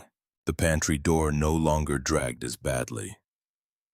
Luke opened and closed it twice, then a third time when he thought no one saw. Hannah saw. Walt saw. Bishop saw and looked bored by delayed understanding. During supper, dust did not fall from the beam. That absence felt like a hymn no one sang aloud. Luke ate 2 bowls of bean stew from the stores Hannah had sorted. Noah slept with one hand tangled in the edge of Rebecca's blanket. Lily clutched a carved wooden horse Walt had made from scrap while pretending he had done no such sentimental thing. The house smelled of beans, wood smoke, wool, and the faint, clean damp of melting snow by the door. After the children slept, Hannah stepped onto the porch to shake out a cloth. The sky had cleared and the moon hung over the ridge with a pale ring around it. Not strong, not yet, but present. Bishop came beside her, leaning lightly against her leg. Luke followed with 2 mugs of coffee and handed her one. You notice things before they become disasters. So do you. I used to. You still do when you let yourself. He drank without answering. The yard glittered. Beyond the barn, the road toward Clint's place disappeared between dark trees. In the teams, Luke said after a while. A thing out of place could get loud fast. Sand on a weapon, wrong shadow, a door too clean in a dirty village. Men think war teaches courage. Mostly it teaches you to notice small lies. Hannah wrapped both hands around the mug. Then why is it harder here? He looked toward the lit kitchen window where the shadows of the children's cradles sat behind quilts. Because there I knew what I was saving people from. Hannah did not touch him. She wanted to. Instead, she looked at the roof they had cleared. Here too. Bishop pressed his shoulder harder against her leg, perhaps impatient with humans needing language for everything. Luke let out a breath that steamed in the air. Rebecca's father helped me build that roof. Then he would want it to keep standing. You say that like grief is simple. No, I say it because wood is. He gave her a sideways look. That may be the strangest comfort anyone has offered me. Did it work? A little. Then I will write it on Walt's grave with the carrot. A laugh escaped him before he could stop it, low and surprised. Hannah smiled into her coffee. Inside, Lily stirred but did not wake. The night held. The roof held. For a little while, so did they. 2 days later, Hannah told Luke about a man she had known near Sisters, a ranch hand, who had been less than 50 yards from his own barn when a whiteout erased the world. He knew every post, every trough, every rut in the lane. He walked in circles until the cold found him. Luke listened without moving. They were standing between the porch and the woodshed where wind carved loose snow into thin twisting ropes across the yard. No one gets lost in their own yard, he said, but the old certainty was not fully behind it. Hannah tied her shawl tighter. Could you find the barn with your eyes closed while the wind pushed snow into your face? Bishop, standing between them, turned and looked toward the barn. His tail went still. Luke followed the dog's gaze. The distance was short. On a clear day, laughably short. In a whiteout, distance could become a story people told after a funeral. Hannah let the question stand. From the ridge came a low sound, not thunder, not wind exactly, but weather gathering its coat. Luke looked at the open stretch between house and barn, and for once he did not answer quickly. Gray fog rolled over Cedar Ridge Ranch before sunrise, thick enough to swallow the barn roof and leave the yard floating without edges. The air was not bitter yet, but it carried a wet chill that settled in gloves and made every familiar distance uncertain. Hannah stood on the back porch with a coil of rope at her feet, looking from the kitchen door to the woodshed, from the woodshed to the barn, and from the barn to the well. Luke stood beside her, arms folded, Bishop pressed against his leg. The dog had not liked the fog. He had spent the last hour moving from window to window, ears forward, tail low, answering something no human heard. Rope from porch to shed, shed to barn, branch line to the well, Hannah said. High enough to find above deep snow, knots far enough apart to count through mittens. First knot marked different so anyone knows which way is home. Luke looked across the yard where the fog had erased the barn door. That is a lot of work for something we may never need. Hannah crouched and lifted the rope. It was rough hemp, stiff from the cold, smelling faintly of oil and dust. Most useful things are. He did not like that answer because it sounded like something he would have told a younger man before a mission. I know this yard. So did the man I told you about. I am not him. No. She looked at his knee, then at Bishop's torn ear, then toward the house where the twins slept. But snow does not care who you are. Walt arrived carrying lodgepole stakes over one shoulder. Morning, he said. Lovely day for losing a barn. Luke gave him a dark look. You two are becoming a chorus. At my age, I am happy to become anything that still works. Hannah smiled. Bishop wagged. Luke surrendered without announcing it. That was becoming a family habit. They drove the first stake near the porch, tall enough to stand above the worst drifts Luke remembered. The ground resisted every blow. Walt swung the post maul with steady rhythm, breath smoking. Luke tied the rope with practiced hands, each knot dressed flat and secure. Hannah measured the spacing by gloved reach, not by sight, because sight would be the first thing a storm stole. Bishop followed the line as it grew, nose touching each knot. Once he picked up the loose end and carried it toward the barn. Before anyone asked, which made Walt remove his hat and bow. Foreman has spoken. Foreman drools on boots, Luke said. Bishop dropped the rope on Luke's foot. Hannah laughed, and the sound moved strangely in the fog, close and then gone. Tyler Marlowe appeared near mid-morning, walking his horse rather than riding. He had come with a sack of horseshoe nails Clint owed Luke, though Clint had clearly sent the boy instead of facing the hay wall, the roof, or his own nephew's questions. Tyler stopped at the edge of the yard, eyes wide at the stakes. Is it for a storm? He asked. For finding home when home disappears, Hannah said. Tyler ran one hand over a knot. How do you know where to put them? Luke answered before Hannah could. Where a gloved hand can count without thinking. 7 knots from porch to shed, 12 from shed to barn, different cloth at the porch end. Tyler looked surprised that Luke had spoken to him like a man instead of a nuisance. Could I help? Luke glanced toward Hannah. She nodded. Hold this steady. Tyler held the branch line while Luke tied it. His thin face grew serious. Clint's shadow sat on that boy even when Clint was not there. Every time Tyler asked a question, he braced for laughter. Hannah knew the posture. Children learned it from adults who mistook volume for wisdom. Walt handed Tyler a smaller mallet. Tap that wedge in. Not your thumb. Thumb is rented from your future self. Tyler grinned. He tapped carefully. Bishop supervised from 3 feet away with obvious concern for the thumb. By noon, the fog thickened until the house blurred from the barn. Walt decided to test the line. He walked from the porch to the woodshed, one hand on the rope, eyes closed beneath his hat brim. The others watched his shape fade. Halfway back, he lifted his hand from the rope to adjust his glove, took 3 steps and vanished sideways into the gray. "Walt!" Luke called. "Here!" His voice came from the wrong direction. A moment later, the old man reappeared, hand gripping the rope, face thoughtful. "Well," he said, "that was rude." Hannah said nothing. Luke looked at the distance. 10 steps. Not enough to frighten a man on a clear day. Enough to kill him when the world turned white and the wind took his name out of his own ears. Tyler's smile had disappeared. "My uncle says only fools get lost near their own barn." Walt brushed frost from his sleeve. "Your uncle says many things. Some even survive breakfast."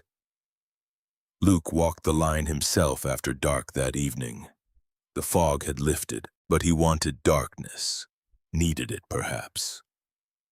Hannah watched from the porch with Bishop beside her, though the dog whined to follow. Luke moved from porch to shed to barn back to porch, one hand on the rope. His limp showed more in the cold, a hitch at the left knee he tried to hide from everyone except the ground. When he returned, he paused at the first stake. "Middle post needs another brace." Hannah nodded. "I thought so too. The branch to the well should be higher. Snow piles there." "Yes. The porch knot should feel different." She held up a strip of faded blue cloth from the hem of an old dress. "It will." He took the cloth and tied it himself around the first knot, tight enough to hold through weather, loose enough for fingers to recognize. Bishop sniffed it, then pressed his nose into Luke's hand. For a moment, man and dog stood joined by the same rope, the same memory of dark places where finding the way back had once meant coming home alive. Luke's hand moved to Bishop's scarred ear. "You remember too much, old man." Bishop leaned into the touch. Hannah looked away, not because she did not care, but because privacy was sometimes the shape kindness took. In the days that followed, the rope changed the ranch before the storm came. Luke clipped a lantern near the porch stake. Walt added angled braces where wind could lean hard. Tyler returned twice under the excuse of bringing nails, then hinges, then a message Clint had not written down. Each time he asked one more question. Why waist height? Why knots instead of cloth strips all along? Why not tie to the low fence? Hannah answered him plainly. Luke did too. By the third visit, Tyler's shoulders had stopped folding inward before he spoke. Bishop began meeting him at the road and walking him to the first stake as if the boy were an honored guest with poor navigation. Noah learned to say Bish before he said anything resembling Luke's name, a betrayal Luke accepted with wounded dignity. Lily began patting the blue cloth whenever Hannah carried her past the porch, laughing when Bishop licked her mitten. Those were ordinary days, precious because they did not announce themselves. The first week of December brought wheels on frozen ruts. A closed carriage climbed the road from Bend Black against the snow-dusted fields with two small trunks strapped behind it. Luke saw the trunks before he recognized the driver. His shoulders changed.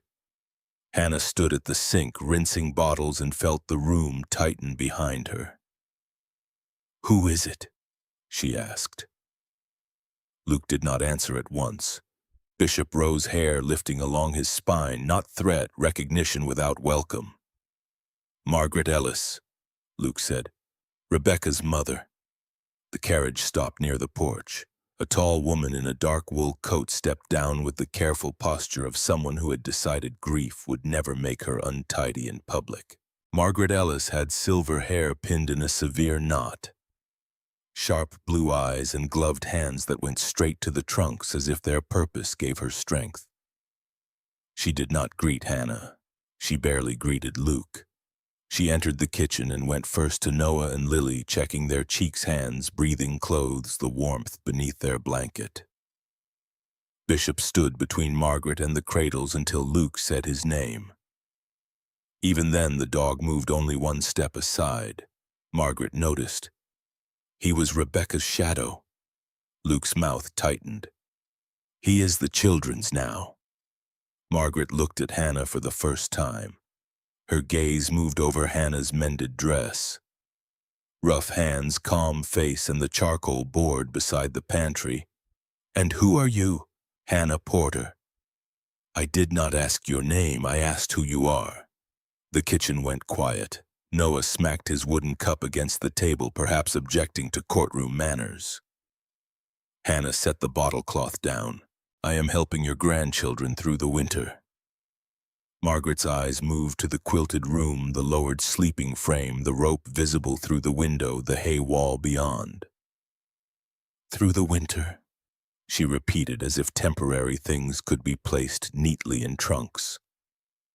That night she listened outside the winter room until both children slept without coughing. She inspected the cellar and found Rebecca's labels untouched. Hannah's dates written on the back, the seed potatoes safe in darkness. She touched the wedding blanket, then withdrew her hand quickly as if warmth itself accused her. After supper, while Luke and Walt checked the animals, Margaret stood beside Hannah at the stove. "Do you believe you have become their mother?" she asked. Hannah did not turn defensive. She looked toward the north bedroom door, now closed but no longer locked. "No, ma'am, they already have a mother. Her name is still written all over this house." Margaret's expression did not soften, not yet. Outside, a gust pulled at the guide rope and made the blue cloth flick once in the window. Margaret watched it. "After Christmas," she said, "Noah and Lily will come with me to Salem." Hannah felt the words enter her like cold water. Bishop growled from beside the cradles. Luke's voice came from the porch as the door opened behind them. "What did you say?"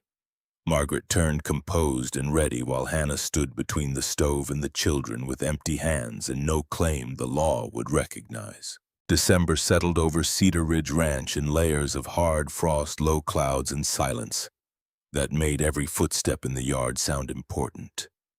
The guide rope ran from the back porch to the woodshed, from the woodshed to the barn, and out toward the well, its knot stiff beneath thin sleeves of ice.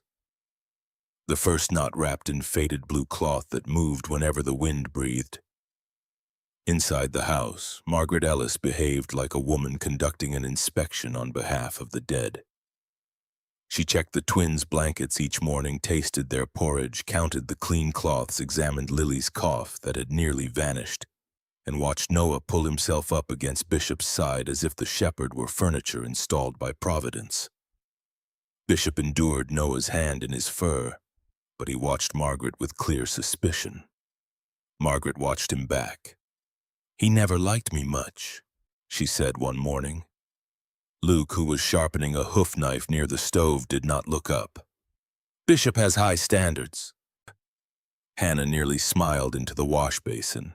Margaret heard the almost smile anyway. "Do you find that amusing, Miss Porter?" "Only accurate." Walt made a choking sound over his coffee and claimed a crumb had attacked him. Humor did not thaw Margaret, but it did show where the ice was thinnest. She had come to remove the children from danger. That purpose gave her spine. Yet each day Cedar Ridge refused to look like the disaster she had expected. The winter room held warmth. The cellar was ordered. Rebecca's handwriting remained on every tag. The ledger was still in Rebecca's room, untouched, except when Luke opened it at night and copied numbers onto Hannah's board. Margaret saw him do it once, pencil held awkwardly, lips moving as he added days of flour remaining. "She would have liked that," Margaret said from the doorway. Luke froze. "Rebecca." "No, the Queen of Sheba." He looked up, startled by the dry edge in her voice. Margaret's face remained stern, but something tired moved beneath it. "Yes, Rebecca."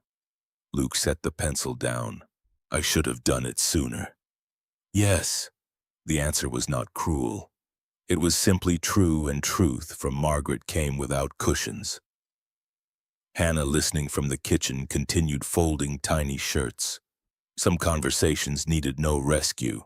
Outside, Tyler Marlowe came by more often than his errands required. Clint always had a reason.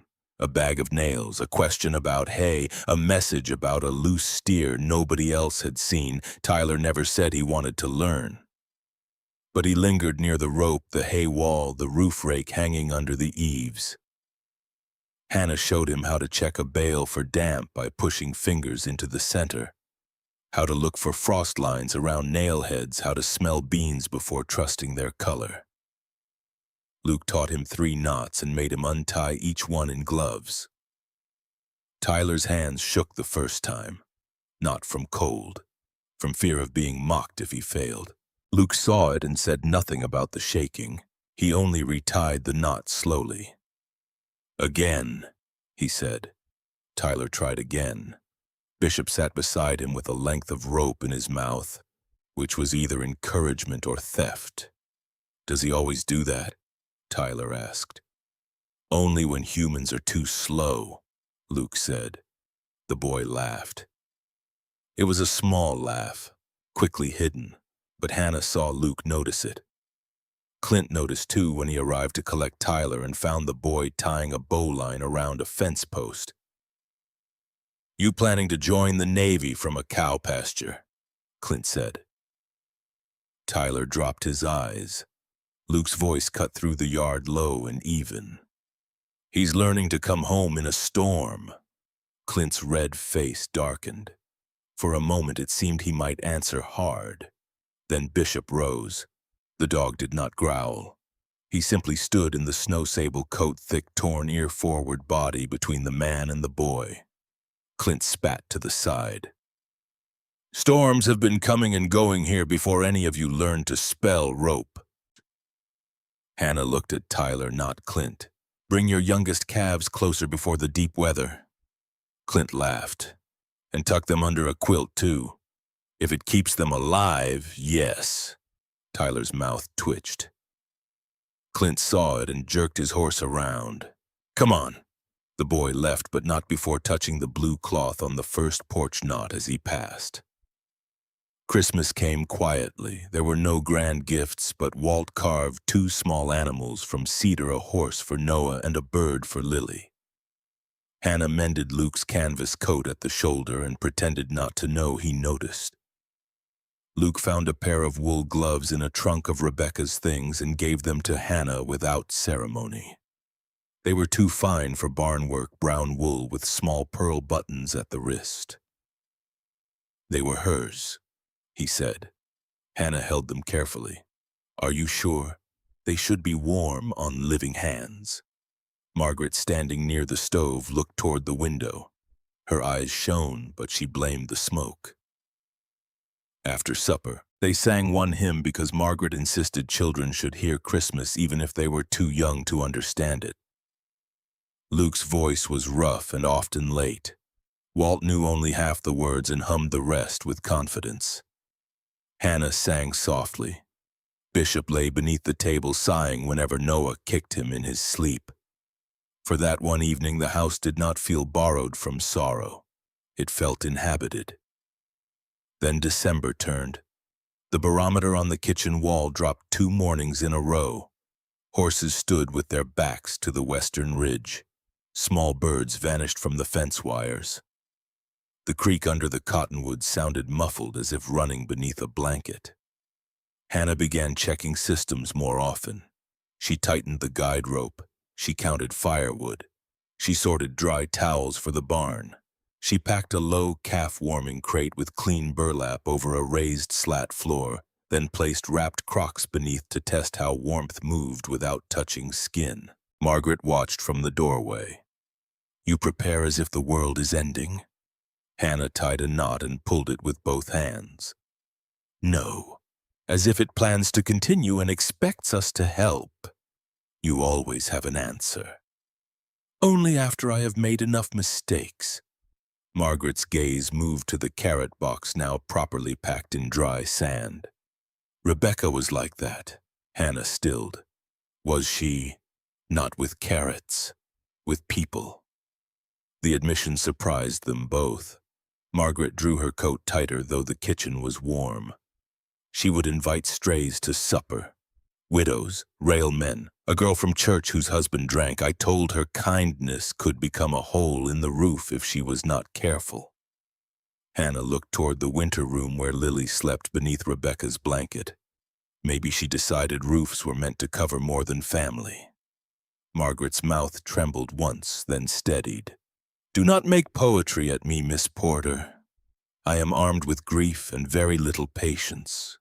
Yes, ma'am. But the next morning, Margaret helped wrap apples in clean scraps without being asked. Luke noticed. He noticed everything now, though noticing had become less like a wound and more like waking a sleeping limb. That evening, Margaret asked him to walk on to the back porch. Snow clouds had swallowed the ridge and the air felt strangely still. Hannah stayed inside folding the children's clothes. Through the thin wall near the pantry, voices carried in pieces. You brought a stranger into my daughter's house, Margaret said. I brought help. You brought a woman who holds your children while wearing Rebecca's gloves. Silence. Then Luke said, I gave them to her. Because you need her, Margaret asked. Or because you love her? The question struck the house so hard Hannah stopped folding. Bishop lifted his head. Luke did not answer quickly. Hannah could imagine him staring across the yard at the rope, the hay wall, the barn Rebecca had loved, all of it half lit by the kitchen window. I do need her, he said at last. I will not make that smaller than it is. But need is not the whole of it.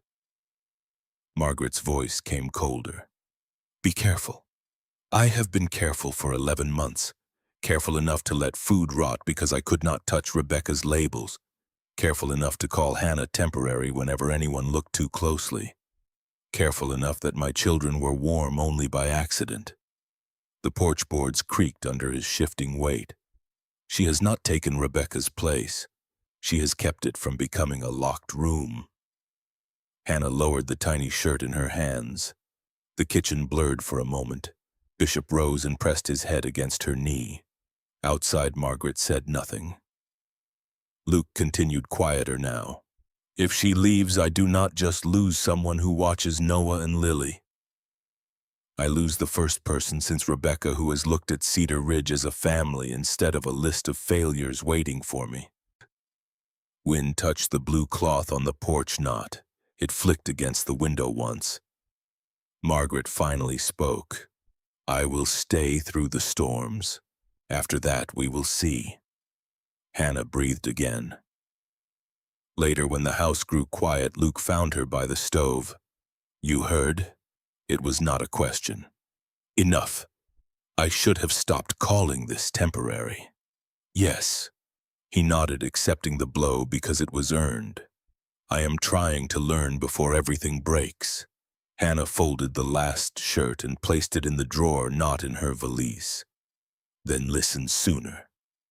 Their eyes met. Bishop, perhaps embarrassed by human slowness, picked up Luke's glove and carried it to Hannah. Luke looked at the dog. That is not subtle. Hannah took the glove. He has high standards. For the first time, Luke smiled without looking away. Then the wind outside stopped entirely. Not faded, stopped. The silence pressed against the window so heavily that Bishop turned toward the dark and growled. Hannah's smile vanished. She crossed to the door and looked west where no stars showed above the ridge. That, she whispered, is not peace. The last week of January arrived at Cedar Ridge Ranch under a sky so low it seemed to rest on the tops of the ponderosa pines. The air was still too still, and every creature with sense had begun turning inward before the people admitted why. The horses stood with their rumps toward the western ridge. The barn cats vanished into hayloft shadows. No birds balanced on the fence wire. Even the creek behind the cottonwoods sounded hushed, running under ice, with a muffled patience that made Hannah think of someone whispering behind a closed door. Bishop refused breakfast. That troubled Luke more than the clouds. The German shepherd sat on the back porch facing west, sable coat ruffled torn ear. Lifted his amber eyes, fixed on a horizon that had disappeared into wool-colored haze. "He ate half a mitten last month," Walt said, watching the dog from the doorway. "If he turns down bacon, I trust the weather report." Hannah handed Walt a coil of spare rope. "Then help me trust it faster." No one laughed for long. The house moved into readiness without ceremony. Hannah tightened the quilted winter room around the stove, making the space smaller so less air needed warming. She checked the vents in the sleeping frame, dry and clear.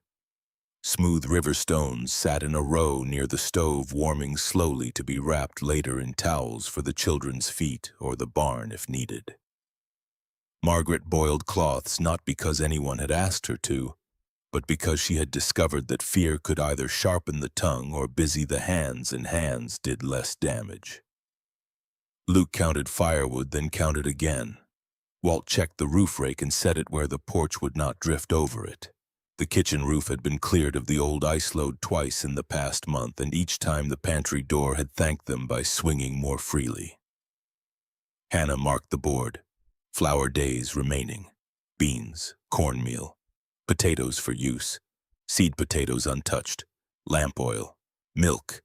She did not write fear. Fear did not need inventory. Tyler arrived near noon on a winded horse, cheeks red, eyes bright with worry. Clint had not sent him. That was plain from the way the boy glanced behind him before dismounting. "The cab's in our lower shed," Tyler said. "3 young ones. The door frame is iced crooked. I told Uncle Clint we should move them closer to the house barn, but he says the town report says heavy snow, not a blizzard." Luke took the horse's reins. "What do you think?" Tyler looked startled to be asked in front of adults. His throat moved. "I think the wind stopped too fast, and Daisy's herd pressed against the lee fence yesterday, and there were no birds this morning." Walt nodded. "Good noticing." The praise hit Tyler harder than a shout would have. He looked at his boots. "He won't listen to me." Hannah tied the spare rope into a smaller coil and handed it to him. "Hang this from your porch to the lower shed if he allows it. If he does not, hang it from your porch to anything halfway there. A short road is better than memory." Tyler held the rope like something sacred. Bishop came down the porch steps and pressed his nose into the boy's palm. "Thank you," Tyler whispered, not entirely to Hannah. When he rode away, Luke watched until fog swallowed him.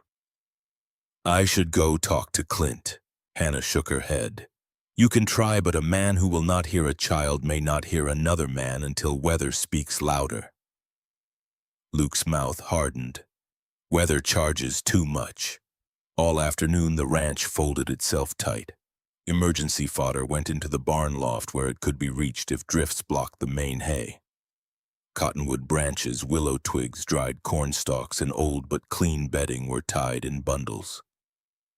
Daisy, the big red cow close to calving, was moved into the inner stall where drafts were weakest. The calf warming crate Hannah and Walt had built stood ready near the stall wall, its raised floor lined with burlap. Small vents cut high space beneath for wrapped warm crocks. Margaret watched Hannah test the warmth with her wrist. "You do not let anything touch the skin directly." "No, because warmth can burn as well as save." Hannah glanced at her. "Yes." Margaret looked toward the house where Rebecca's blanket lay across the cradles. "Rebecca burned Lily's bathwater once, not badly. She cried harder than the baby." Hannah smiled softly. "That sounds like a mother." "It sounds like Rebecca." The correction was gentle, which made it a gift. Near dusk, the silence deepened. Luke stood in the yard with Bishop beside him and looked at every line they had built. Rope from porch to shed, shed to barn, branch to well, blue cloth at the first knot. Hay wall firm along the north side, canvas angled stones high enough after 2 repairs. Roof edges cleared, windows latched. He checked the barn door and found Walt already adding a second brace. "You think we missed something?" Luke asked. Walt spat into the snow. "Always." Comforting. At our age, truth is faster. Luke returned to the kitchen as Hannah was wrapping the river stones in thick towels and placing them in a wooden box near the stove. The twins were awake, restless in the weather. Noah had both fists in Bishop's ruff, babbling fiercely. Lily held Rebecca's blanket edge and watched Margaret peel potatoes marked use first. The scene struck Luke in the chest. Not perfect, not untouched by loss. Better than that. Alive. He turned to Hannah. For the first time since she had come, he did not ask whether she was certain. He did not ask whether she knew what she was doing. He asked, "What did we miss?" Hannah looked up. The question changed the room. Walt paused by the door, Margaret's knife stilled over a potato. Bishop lifted his head from Noah's grip. Hannah listened to the house, to the wind that had not yet arrived, to the faint settling of rafters, to Daisy lowing in the barn. "Water inside," she said, "more than we think we need. If the pump freezes or the path blows shut, we do not send anyone out for pride." Luke nodded and reached for buckets. "Lamp near the porch stake," she added. Walt moved. "Dry socks in the barn and house." Margaret rose to fetch them. "No one goes alone unless rope is in hand and Bishop is with them." Luke looked at the dog. Bishop stood as if he had understood every word. "He is not young. Neither is courage when it has been used hard," Hannah said. "It still works if we respect it." Luke bent and touched Bishop's scarred ear. "You hear that respect?" Bishop licked his wrist, unimpressed by rank. By midnight, the house slept in shifts. Hannah dozed in the rocking chair. Margaret sat near the stove, with the Bible open on her lap, not reading so much as resting her hand on the page. Walt snored in a chair by the pantry, boots still on. Luke stood at the window watching nothing move. Then the wind changed direction. It came first as pressure against the glass, then as a sound beneath the world, rising so quickly Luke felt it in his teeth. Bishop was on his feet before the first gust hit. The blow struck the north wall like a falling tree. The hay wall took it, shuddered, held. Snow blasted across the window in a white fist. Lily woke and cried out. Noah followed. Margaret crossed to them before Hannah could stand. Luke grabbed the lantern. Walt jerked awake, already reaching for his coat. Outside, the guide rope snapped tight between the posts and vanished into whiteness. Bishop barked once, deep and urgent, facing the barn. From beyond the yard came Daisy's low cry, thin through the storm. Hannah wrapped Rebecca's blanket tighter around the children and looked at Luke. The storm had arrived, and it had come asking for every answer they had prepared. By dawn, Cedar Ridge Ranch had no horizon, no road, and no distance a human eye could trust. Snow drove sideways past the windows in hard white sheets, hissing against the glass and forcing itself through cracks that had seemed sealed the night before. The north wall groaned under the wind, but the hay barrier broke the worst of it. Frost glittered thick on the exposed east nails, yet behind the protected wall only a dull cold gathered. Inside the winter room, the twins cried from the noise more than the temperature, and that was a victory so plain Hannah nearly wept. She did not. Tears could wait. Work could not. The stove demanded feeding every hour. The chimney drafted cleanly thanks to Luke's last check before midnight. The pantry door still swung. The roof creaked but did not sag, and each ordinary creak sounded like mercy after the scraping warnings of December. Margaret held Lily against her chest and sang an old hymn in a voice low enough not to compete with the storm. Noah sat in Hannah's lap, one hand wrapped around Bishop's collar. The shepherd stayed beside them, but his body pointed toward the barn. Every few minutes he lifted his head and listened. Luke saw it. "Daisy," he said. Walt was already pulling on his coat. She waited for poor weather because cows enjoy comedy. No one smiled. Luke tied a rope from his belt to the porch line, a habit from another life. He checked Walt's gloves, Walt checked his hat, and Hannah pressed 2 wrapped stones into a covered pail. "For the barn," she said. "Not against skin, under bedding if the calf is weak." Luke nodded. That simple nod given without argument steadied her more than praise would have. He opened the back door. Wind threw snow across the kitchen floor and snatched the heat so fast, Lily gasped. Bishop surged forward. "Stay!" Luke ordered. Bishop froze, trembling. The dog hated that command when Luke stepped into danger without him. Hannah touched Luke's sleeve. "Take him! The children need him. The barn may need his ears." Luke hesitated, then snapped his fingers. Bishop came alive and drove into the storm at his side, one shoulder brushing Luke's knee as they caught the guide rope. The cabin disappeared behind them before they reached the woodshed. Hannah saw their shapes dissolve and had to trust the rope because sight had become useless. Margaret shut the door with her hip. Her face had gone pale. "How do you live with men walking into white like that?" Hannah adjusted Noah's blanket. "I do not live with it. I work beside it." The storm made time strange. Minutes stretched, then vanished. The guide rope trembled once, twice, then 3 short jerks came through the porch line. Signal, dry cloth, hot water. Hannah stood at once. Margaret rose too. "No." "Yes." "The babies cannot go out there. They will stay in the warm pocket with you if you remain here." Margaret's eyes flashed. "If the fire fails, then one person cannot carry 2 babies and keep a house alive. We decide now, not after panic chooses badly." Margaret looked at Lily, then Noah, then the white window. The old woman had come to take the children from danger. Now danger had entered every room and love had to become practical or be useless. She drew a breath. "What do you need?" "Warm stones for the cradles, wrapped twice. Spare blankets. Keep the kettle full. If the stove smokes, open the top vent, not the door. If the roof sound changes from creak to crack, move the children under the table and away from the stovepipe." Margaret repeated each instruction, once exact as prayer. Hannah wrapped 2 crocks of hot water in towels, filled a covered bucket, slung dry cloths over one shoulder, and stepped to the porch. The wind hit like a wall made of knives. She gripped the guide rope with both hands. The blue cloth at the first knot slapped her wrist, rough and familiar. Home had a beginning. She moved by knots. 1, 2, 3. Snow filled the space between breath and breath. At the woodshed branch she nearly missed the main line, but Bishop appeared out of the white jaws, closing gently around her sleeve. Tugging once toward the barn. "Good boy," she gasped. He led her 3 steps, then vanished ahead. In the barn the air was warmer but frantic. Daisy lay in deep straw sides, heaving red coat dark with sweat. Luke knelt near her shoulder, one hand braced against a post, face tight with pain from his bad knee.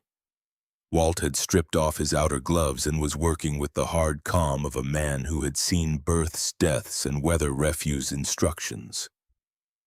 Bishop circled the stall, keeping the other cattle back with low growls. "She's tired," Luke said. "Calf's coming wrong?" Hannah asked. "Not wrong," Walt said. "Slow, mean slow." Hannah set the bucket down. "Then we keep everything dry and warm for when slow becomes born." Daisy labored for nearly an hour while the storm hammered the barn walls. Snow pushed under the door in white snakes. Once the lantern swung so hard, shadows leaped across the rafters like running men. Luke's shoulders strained as he helped when Walt told him. Hannah spoke to Daisy in a low voice, wiping foam from the cow's mouth, changing straw where it grew wet. Bishop lay near Daisy's head after she stopped trying to rise, his presence oddly calming her. "He used to do that for wounded men," Luke said, breathless. "Lie close enough that they remembered they were not alone." Hannah looked at Bishop's torn ear and steady eyes. Then he knows this work. At last the calf slipped onto the straw, a small red heifer soaked dark and frighteningly still. For one terrible second, nobody moved. Then Hannah's voice cut clean through the barn. "Dry her first!" Walt grabbed towels. Luke cleared the wet straw. Hannah rubbed hard along the calf's ribs-legs neck until the slick hair began to lift. Bishop sniffed the tiny body and whined. The calf dragged one weak breath, then another. Not enough. Not yet. They placed her in the warming crate above the wrapped crocks, never touching direct heat. Hannah left the vents open. Damp air had to leave. Warmth without breath was only another danger. Daisy lowed, trying to reach her calf. "Bring her close," Hannah said. Luke looked uncertain. "I thought the crate buys time. It does not replace her mother." They lifted the calf near Daisy's nose, long enough for the cow to lick her, then returned her before the cold stole what little life had gathered. This rhythm continued until Luke's arms shook and Walt's beard froze at the edges. Outside the storm screamed, inside the calf's breathing steadied by inches. Nearly 2 hours after birth, she tucked her legs under her chest. Walt held his breath. Luke forgot his pain. Hannah's hands hovered but did not lift. The calf rose, stood for half a heartbeat, and collapsed gently against Daisy's shoulder. Daisy turned and began licking her with slow, determined strokes. Luke let out a sound that was almost a laugh and almost a sob. "You saved her." Hannah shook her head, exhausted. "We kept her alive long enough to start helping herself." Bishop barked once, as if approving the correction. The barn settled into a fierce kind of relief. Then the guide rope outside jerked hard, once, twice. Then it stayed tight in a way no wind should hold it. Bishop spun toward the door, every hair along his back rising. Luke stood. Walt reached for the lantern. Hannah looked at the rope disappearing into the white beyond the barn door and felt the storm change shape. Someone was on the line or tangled in it or being dragged away by it. Bishop barked again, sharper this time, and Luke was already moving before Hannah could say Clint's name. The second day of the blizzard came over Cedar Ridge Ranch without sunrise, only a dull whitening of the storm that made the barn walls glow and the open door look like the mouth of nothing. Snow had climbed halfway up the outer boards, packed hard by wind, and the guide rope beyond the threshold strained so tight it hummed under each gust. Luke gripped it with one gloved hand and held the lantern low with the other, though the flame showed little except flying snow and Bishop's broad back. The shepherd lunged into the white, stopped, came back, and barked at Luke as if ordering him to move faster, with a body less damaged by war and winter. "I am coming," Luke snapped, then winced when his left knee buckled. Hannah caught his elbow from behind. He did not shake her off. That alone told her how badly it hurt. Walt shoved the barn door wider and tied it so the wind could not rip it free. "No hero walks without a rope," he said. Luke looped a second line around his belt and thrust the other end at Walt. Hannah seized it instead. Their eyes met. The old Luke would have argued, the new one only nodded. "If I go down, haul hard. If you go down, Bishop will complain first." The dog barked, apparently willing to file paperwork immediately. Luke stepped out. The world vanished. Sound became pressure. Snow struck his face so fiercely he had to turn his head sideways to breathe. Bishop moved along the guide rope nose low, then stopped at the middle post where the line pulled at a strange angle. A dark shape clung there. Clint Marlowe. His hat was gone, his mustache crusted white, both arms wrapped around the rope like a drowning man holding a branch. 3 young calves huddled against him beneath a blanket stiff with ice. "Marlowe!" Luke shouted. Clint lifted his face. His eyes looked stunned, emptied of the jokes he had spent years sharpening. "Tyler!" he rasped. Luke grabbed his coat. Where? Clint's mouth worked. Snow blew between them. Went for rope. Lower shed. I told him not to. I told him. The wind tore the rest away. Luke's stomach dropped. Hannah came up behind him, one hand on the safety line, the other shielding her face. Get Clint and the calves to the barn. Tyler is out there. I know. Walt appeared as a shadow at Luke's shoulder. I'll take Clint. Clint resisted when Walt tried to move him. Panic made him strong and useless. The boys out there, Bishop snarled, not at Clint but toward the woodshed branch line. Then he put his nose to the snow and pulled. Hannah saw the direction, not toward Clint's lower shed, which lay beyond the safe rope and too far in this weather. Toward the woodshed, then the drifted space behind it where old barrels and split rails made pockets out of wind. Luke, she said. Bishop has him. Luke tied his second rope to the middle post and ran a shorter search line through his belt. Walt barn. Hannah inside. No. Hannah, you cannot carry Tyler and manage that knee alone. He looked ready to command.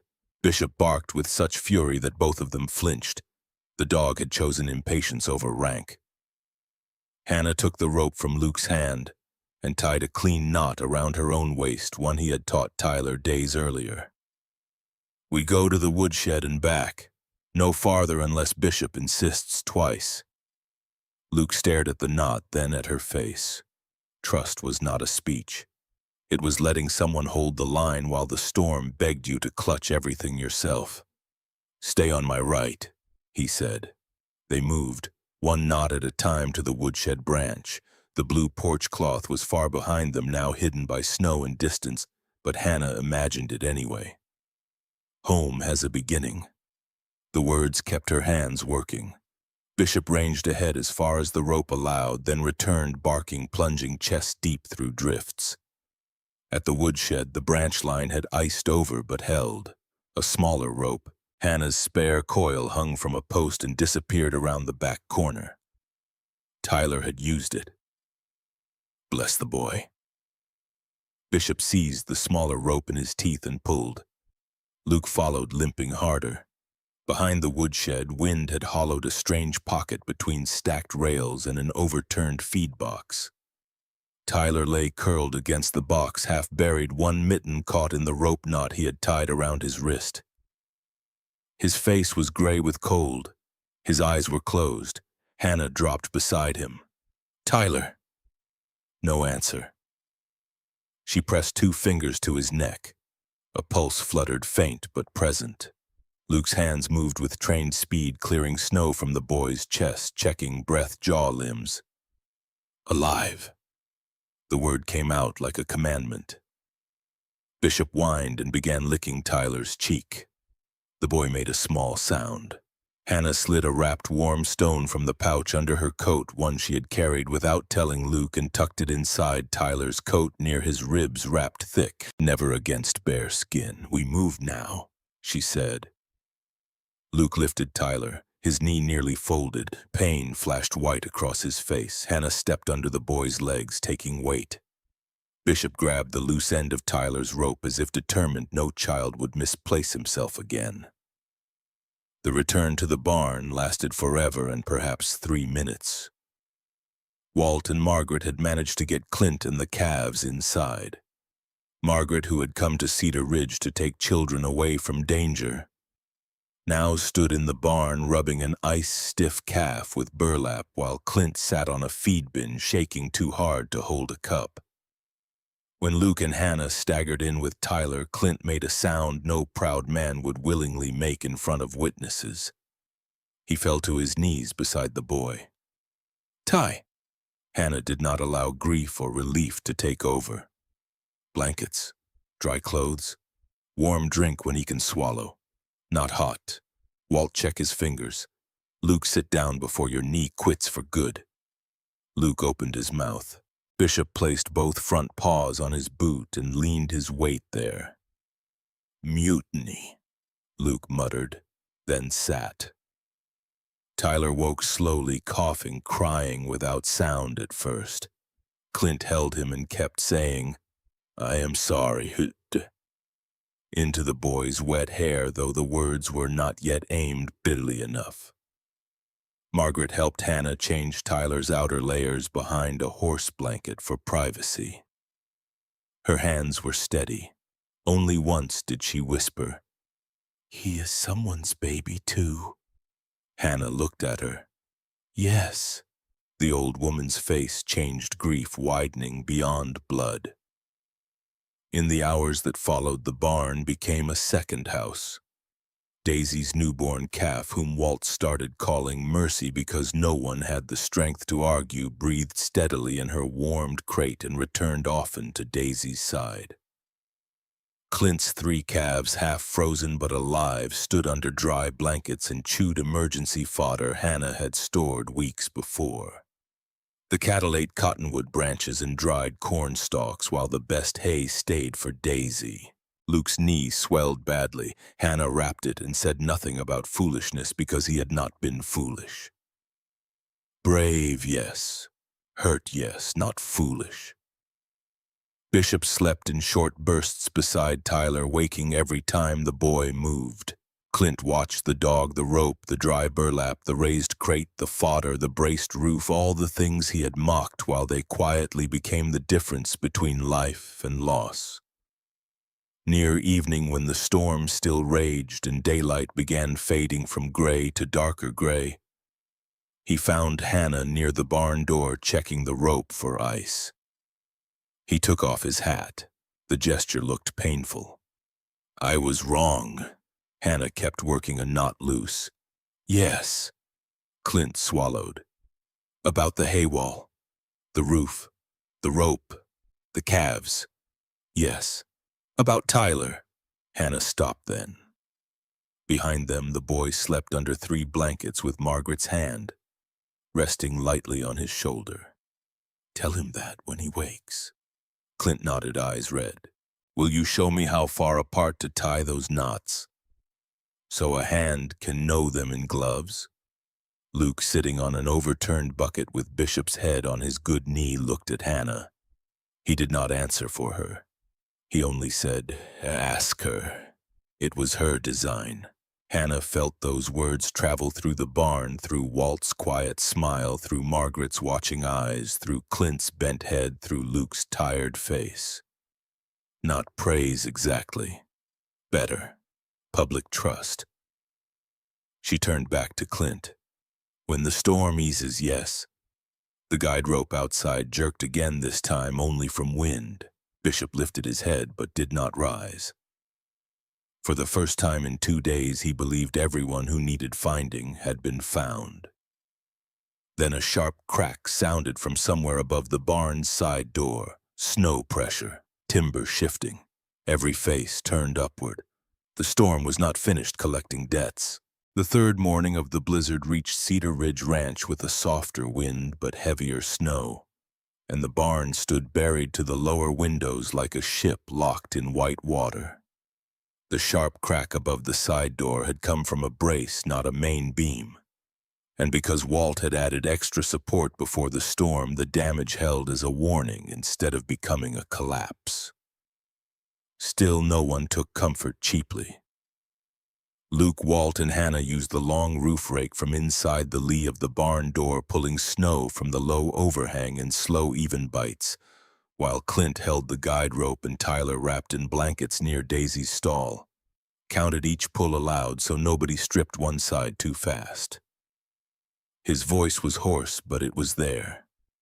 That was enough to make Clint flinch with gratitude every time he heard it. Bishop patrolled between the boy and the door, limping more than usual, his back legs stiff from cold and hard work. "He needs rest," Margaret said. Luke looked at the dog, then at himself, knee-wrapped eyes, shadowed beard rimed with frost. "He learned from a poor example." Hannah gave him a sideways glance. "You are improving." That was not a denial. "No," he almost smiled. The barn roof held. The calf, Mercy, stood twice, wobbling under Daisy's patient licking, then found milk with the blind determination of new life. Clint's calves stopped trembling. The emergency fodder ran lower than Hannah liked, but did not run out. At the house, Margaret kept the stove alive and the children warm and the kettle full. She moved through Hannah's instructions without resentment, now adding her own order where it helped. When the wind lulled in the afternoon, Hannah and Luke followed the rope back from barn to porch with Bishop between them and Walt behind. Snow reached Luke's thighs in the drifts. The cabin appeared only when they were nearly on top of it, a dark shape rising from white smoke steady from the chimney, blue cloth snapping at the first knot. Home still had a beginning. Inside, the winter room glowed with stove warmth. Noah slept with one foot poking from beneath Rebecca's blanket. Lily held the edge of Margaret's sleeve in her fist. The pantry door opened freely. No smoke stained the air. No frost ringed the protected north wall nails. Luke stood just inside the kitchen and closed his eyes. He had come home from missions before to applause he did not want, medals he did not wear, and silence he could not explain. This return into a kitchen smelling of beans, wet wool, and sleeping children broke him more gently than any ceremony could. Bishop walked straight to the cradles, sniffed each child, then collapsed beside them with a groan large enough to startle Noah awake. Noah blinked, saw the dog, and patted his head. "Bish," he said. Bishop sighed like a saint under persecution. The storm faded slowly after that, as if embarrassed by its own fury. By the next morning, the sky opened in torn blue pieces above the ridge. Sunlight struck the snow so brightly everyone stepped outside blinking. Cedar Ridge looked buried, battered, and alive. The hay wall had slumped at one corner but kept the north side from freezing through. The roof had shed enough weight to stand. The guide rope carved the only honest map across the yard. The cellar stores were intact. The seed potatoes untouched, the beans dry, the squash sound, the flour counted and real. Daisy nursed Mercy in a stall that smelled of straw and steam. Clint stood beside Tyler near the middle post, showing him how he wanted to add a brace, then stopped and handed the hammer to the boy instead. "You saw it before I did," Clint said. Tyler looked at him uncertain. Clint's face reddened, but he did not retreat. "I should have listened." Tyler took the hammer. The boy's shoulders straightened by a small, permanent measure. Hannah watched from the porch. Luke watched her watching. Margaret came to stand beside them, wrapped in Rebecca's blue shawl from the north bedroom. She had brought it out that morning without asking anyone's permission. And somehow it did not feel like theft from the past. It felt like weather turning. "I will not be taking Noah and Lily to Salem," Margaret said. Luke's breath left him in a cloud. Hannah stared at the snow. Margaret continued before either could speak. "I came here believing my daughter's life was being covered over. I thought if I carried the children away, I could save what remained of her." She looked through the window at the twins under the unfinished blanket. "But a memory locked in a room grows cold. Rebecca's love was never meant to sit untouched. It was meant to keep working." She turned to Hannah. "You understood that before I did." Hannah's eyes stung. "I only tried to keep them warm." "Yes," Margaret said. "That is what love does when it stops making speeches." Later that day, Margaret unlocked Rebecca's room one last time and carried the unfinished wedding blanket to the kitchen table. The loose border still waited for a patient hand. She placed it in Hannah's arms. "Do not replace her name," she said. "Let this keep warming the people she loved." Hannah held the blanket as carefully as she had held Lily on the first night. Luke stood behind her, one hand resting on Bishop's head. No one spoke for a while. Some blessings were too heavy to lift with words right away. When Margaret's carriage left 3 days later, the 2 small trunks were strapped behind it again. But they were empty except for jars of apples Hannah insisted she take and a carved cedar bird from Walt that Lily had thrown into the trunk at the last moment. Margaret pretended not to notice until she was halfway into the carriage. Then she held the bird against her coat and cried openly, which made Walt remove his hat and look fiercely at the horizon. Clint came before she left, not to mock, but to ask Hannah how high to set stones under hay bales and whether knots should be closer near a turn. He asked Tyler to write the answers. Luke said nothing over Hannah's shoulder. He did not need to. The work itself had changed ownership. Spring arrived late with snow melting from the hay wall and dirty ribbons and water running down the wagon ruts toward the creek. Sound bales became bedding. Damp ones went to compost. The guide rope stayed, then gained a new branch to the well and another to the lower pasture gate after Clint helped set posts without mentioning that he had once called it a leash. In the garden behind the house, Hannah opened the crate marked seed potatoes in Rebecca's handwriting. Each potato had survived in darkness, firm and ready, small eyes waking toward the season. Noah and Lily sat in the loose dirt patting mud with serious hands while Bishop supervised from the path. Tyler knelt nearby, showing Noah how to place a cut potato eye up. Clint stood at the fence and did not correct him. Walt claimed the rows were crooked, then made them straighter while pretending the adjustment had been accidental. Luke found Hannah by the porch that evening, standing near the place where she had first arrived, with rain in her hem and smoke in the kitchen. The air smelled of thawed earth pine and wood smoke fading into mild weather. "I owe you more than thanks," he said. Hannah looked at him, waiting. "I will not pretend Rebecca was never here. She is in the walls, the ledger, the blanket, the children, when they look at me like I am late for an appointment I did not know I had." Hannah smiled a little. "You usually are." He accepted that with a nod. "But you are the reason this place became a home again.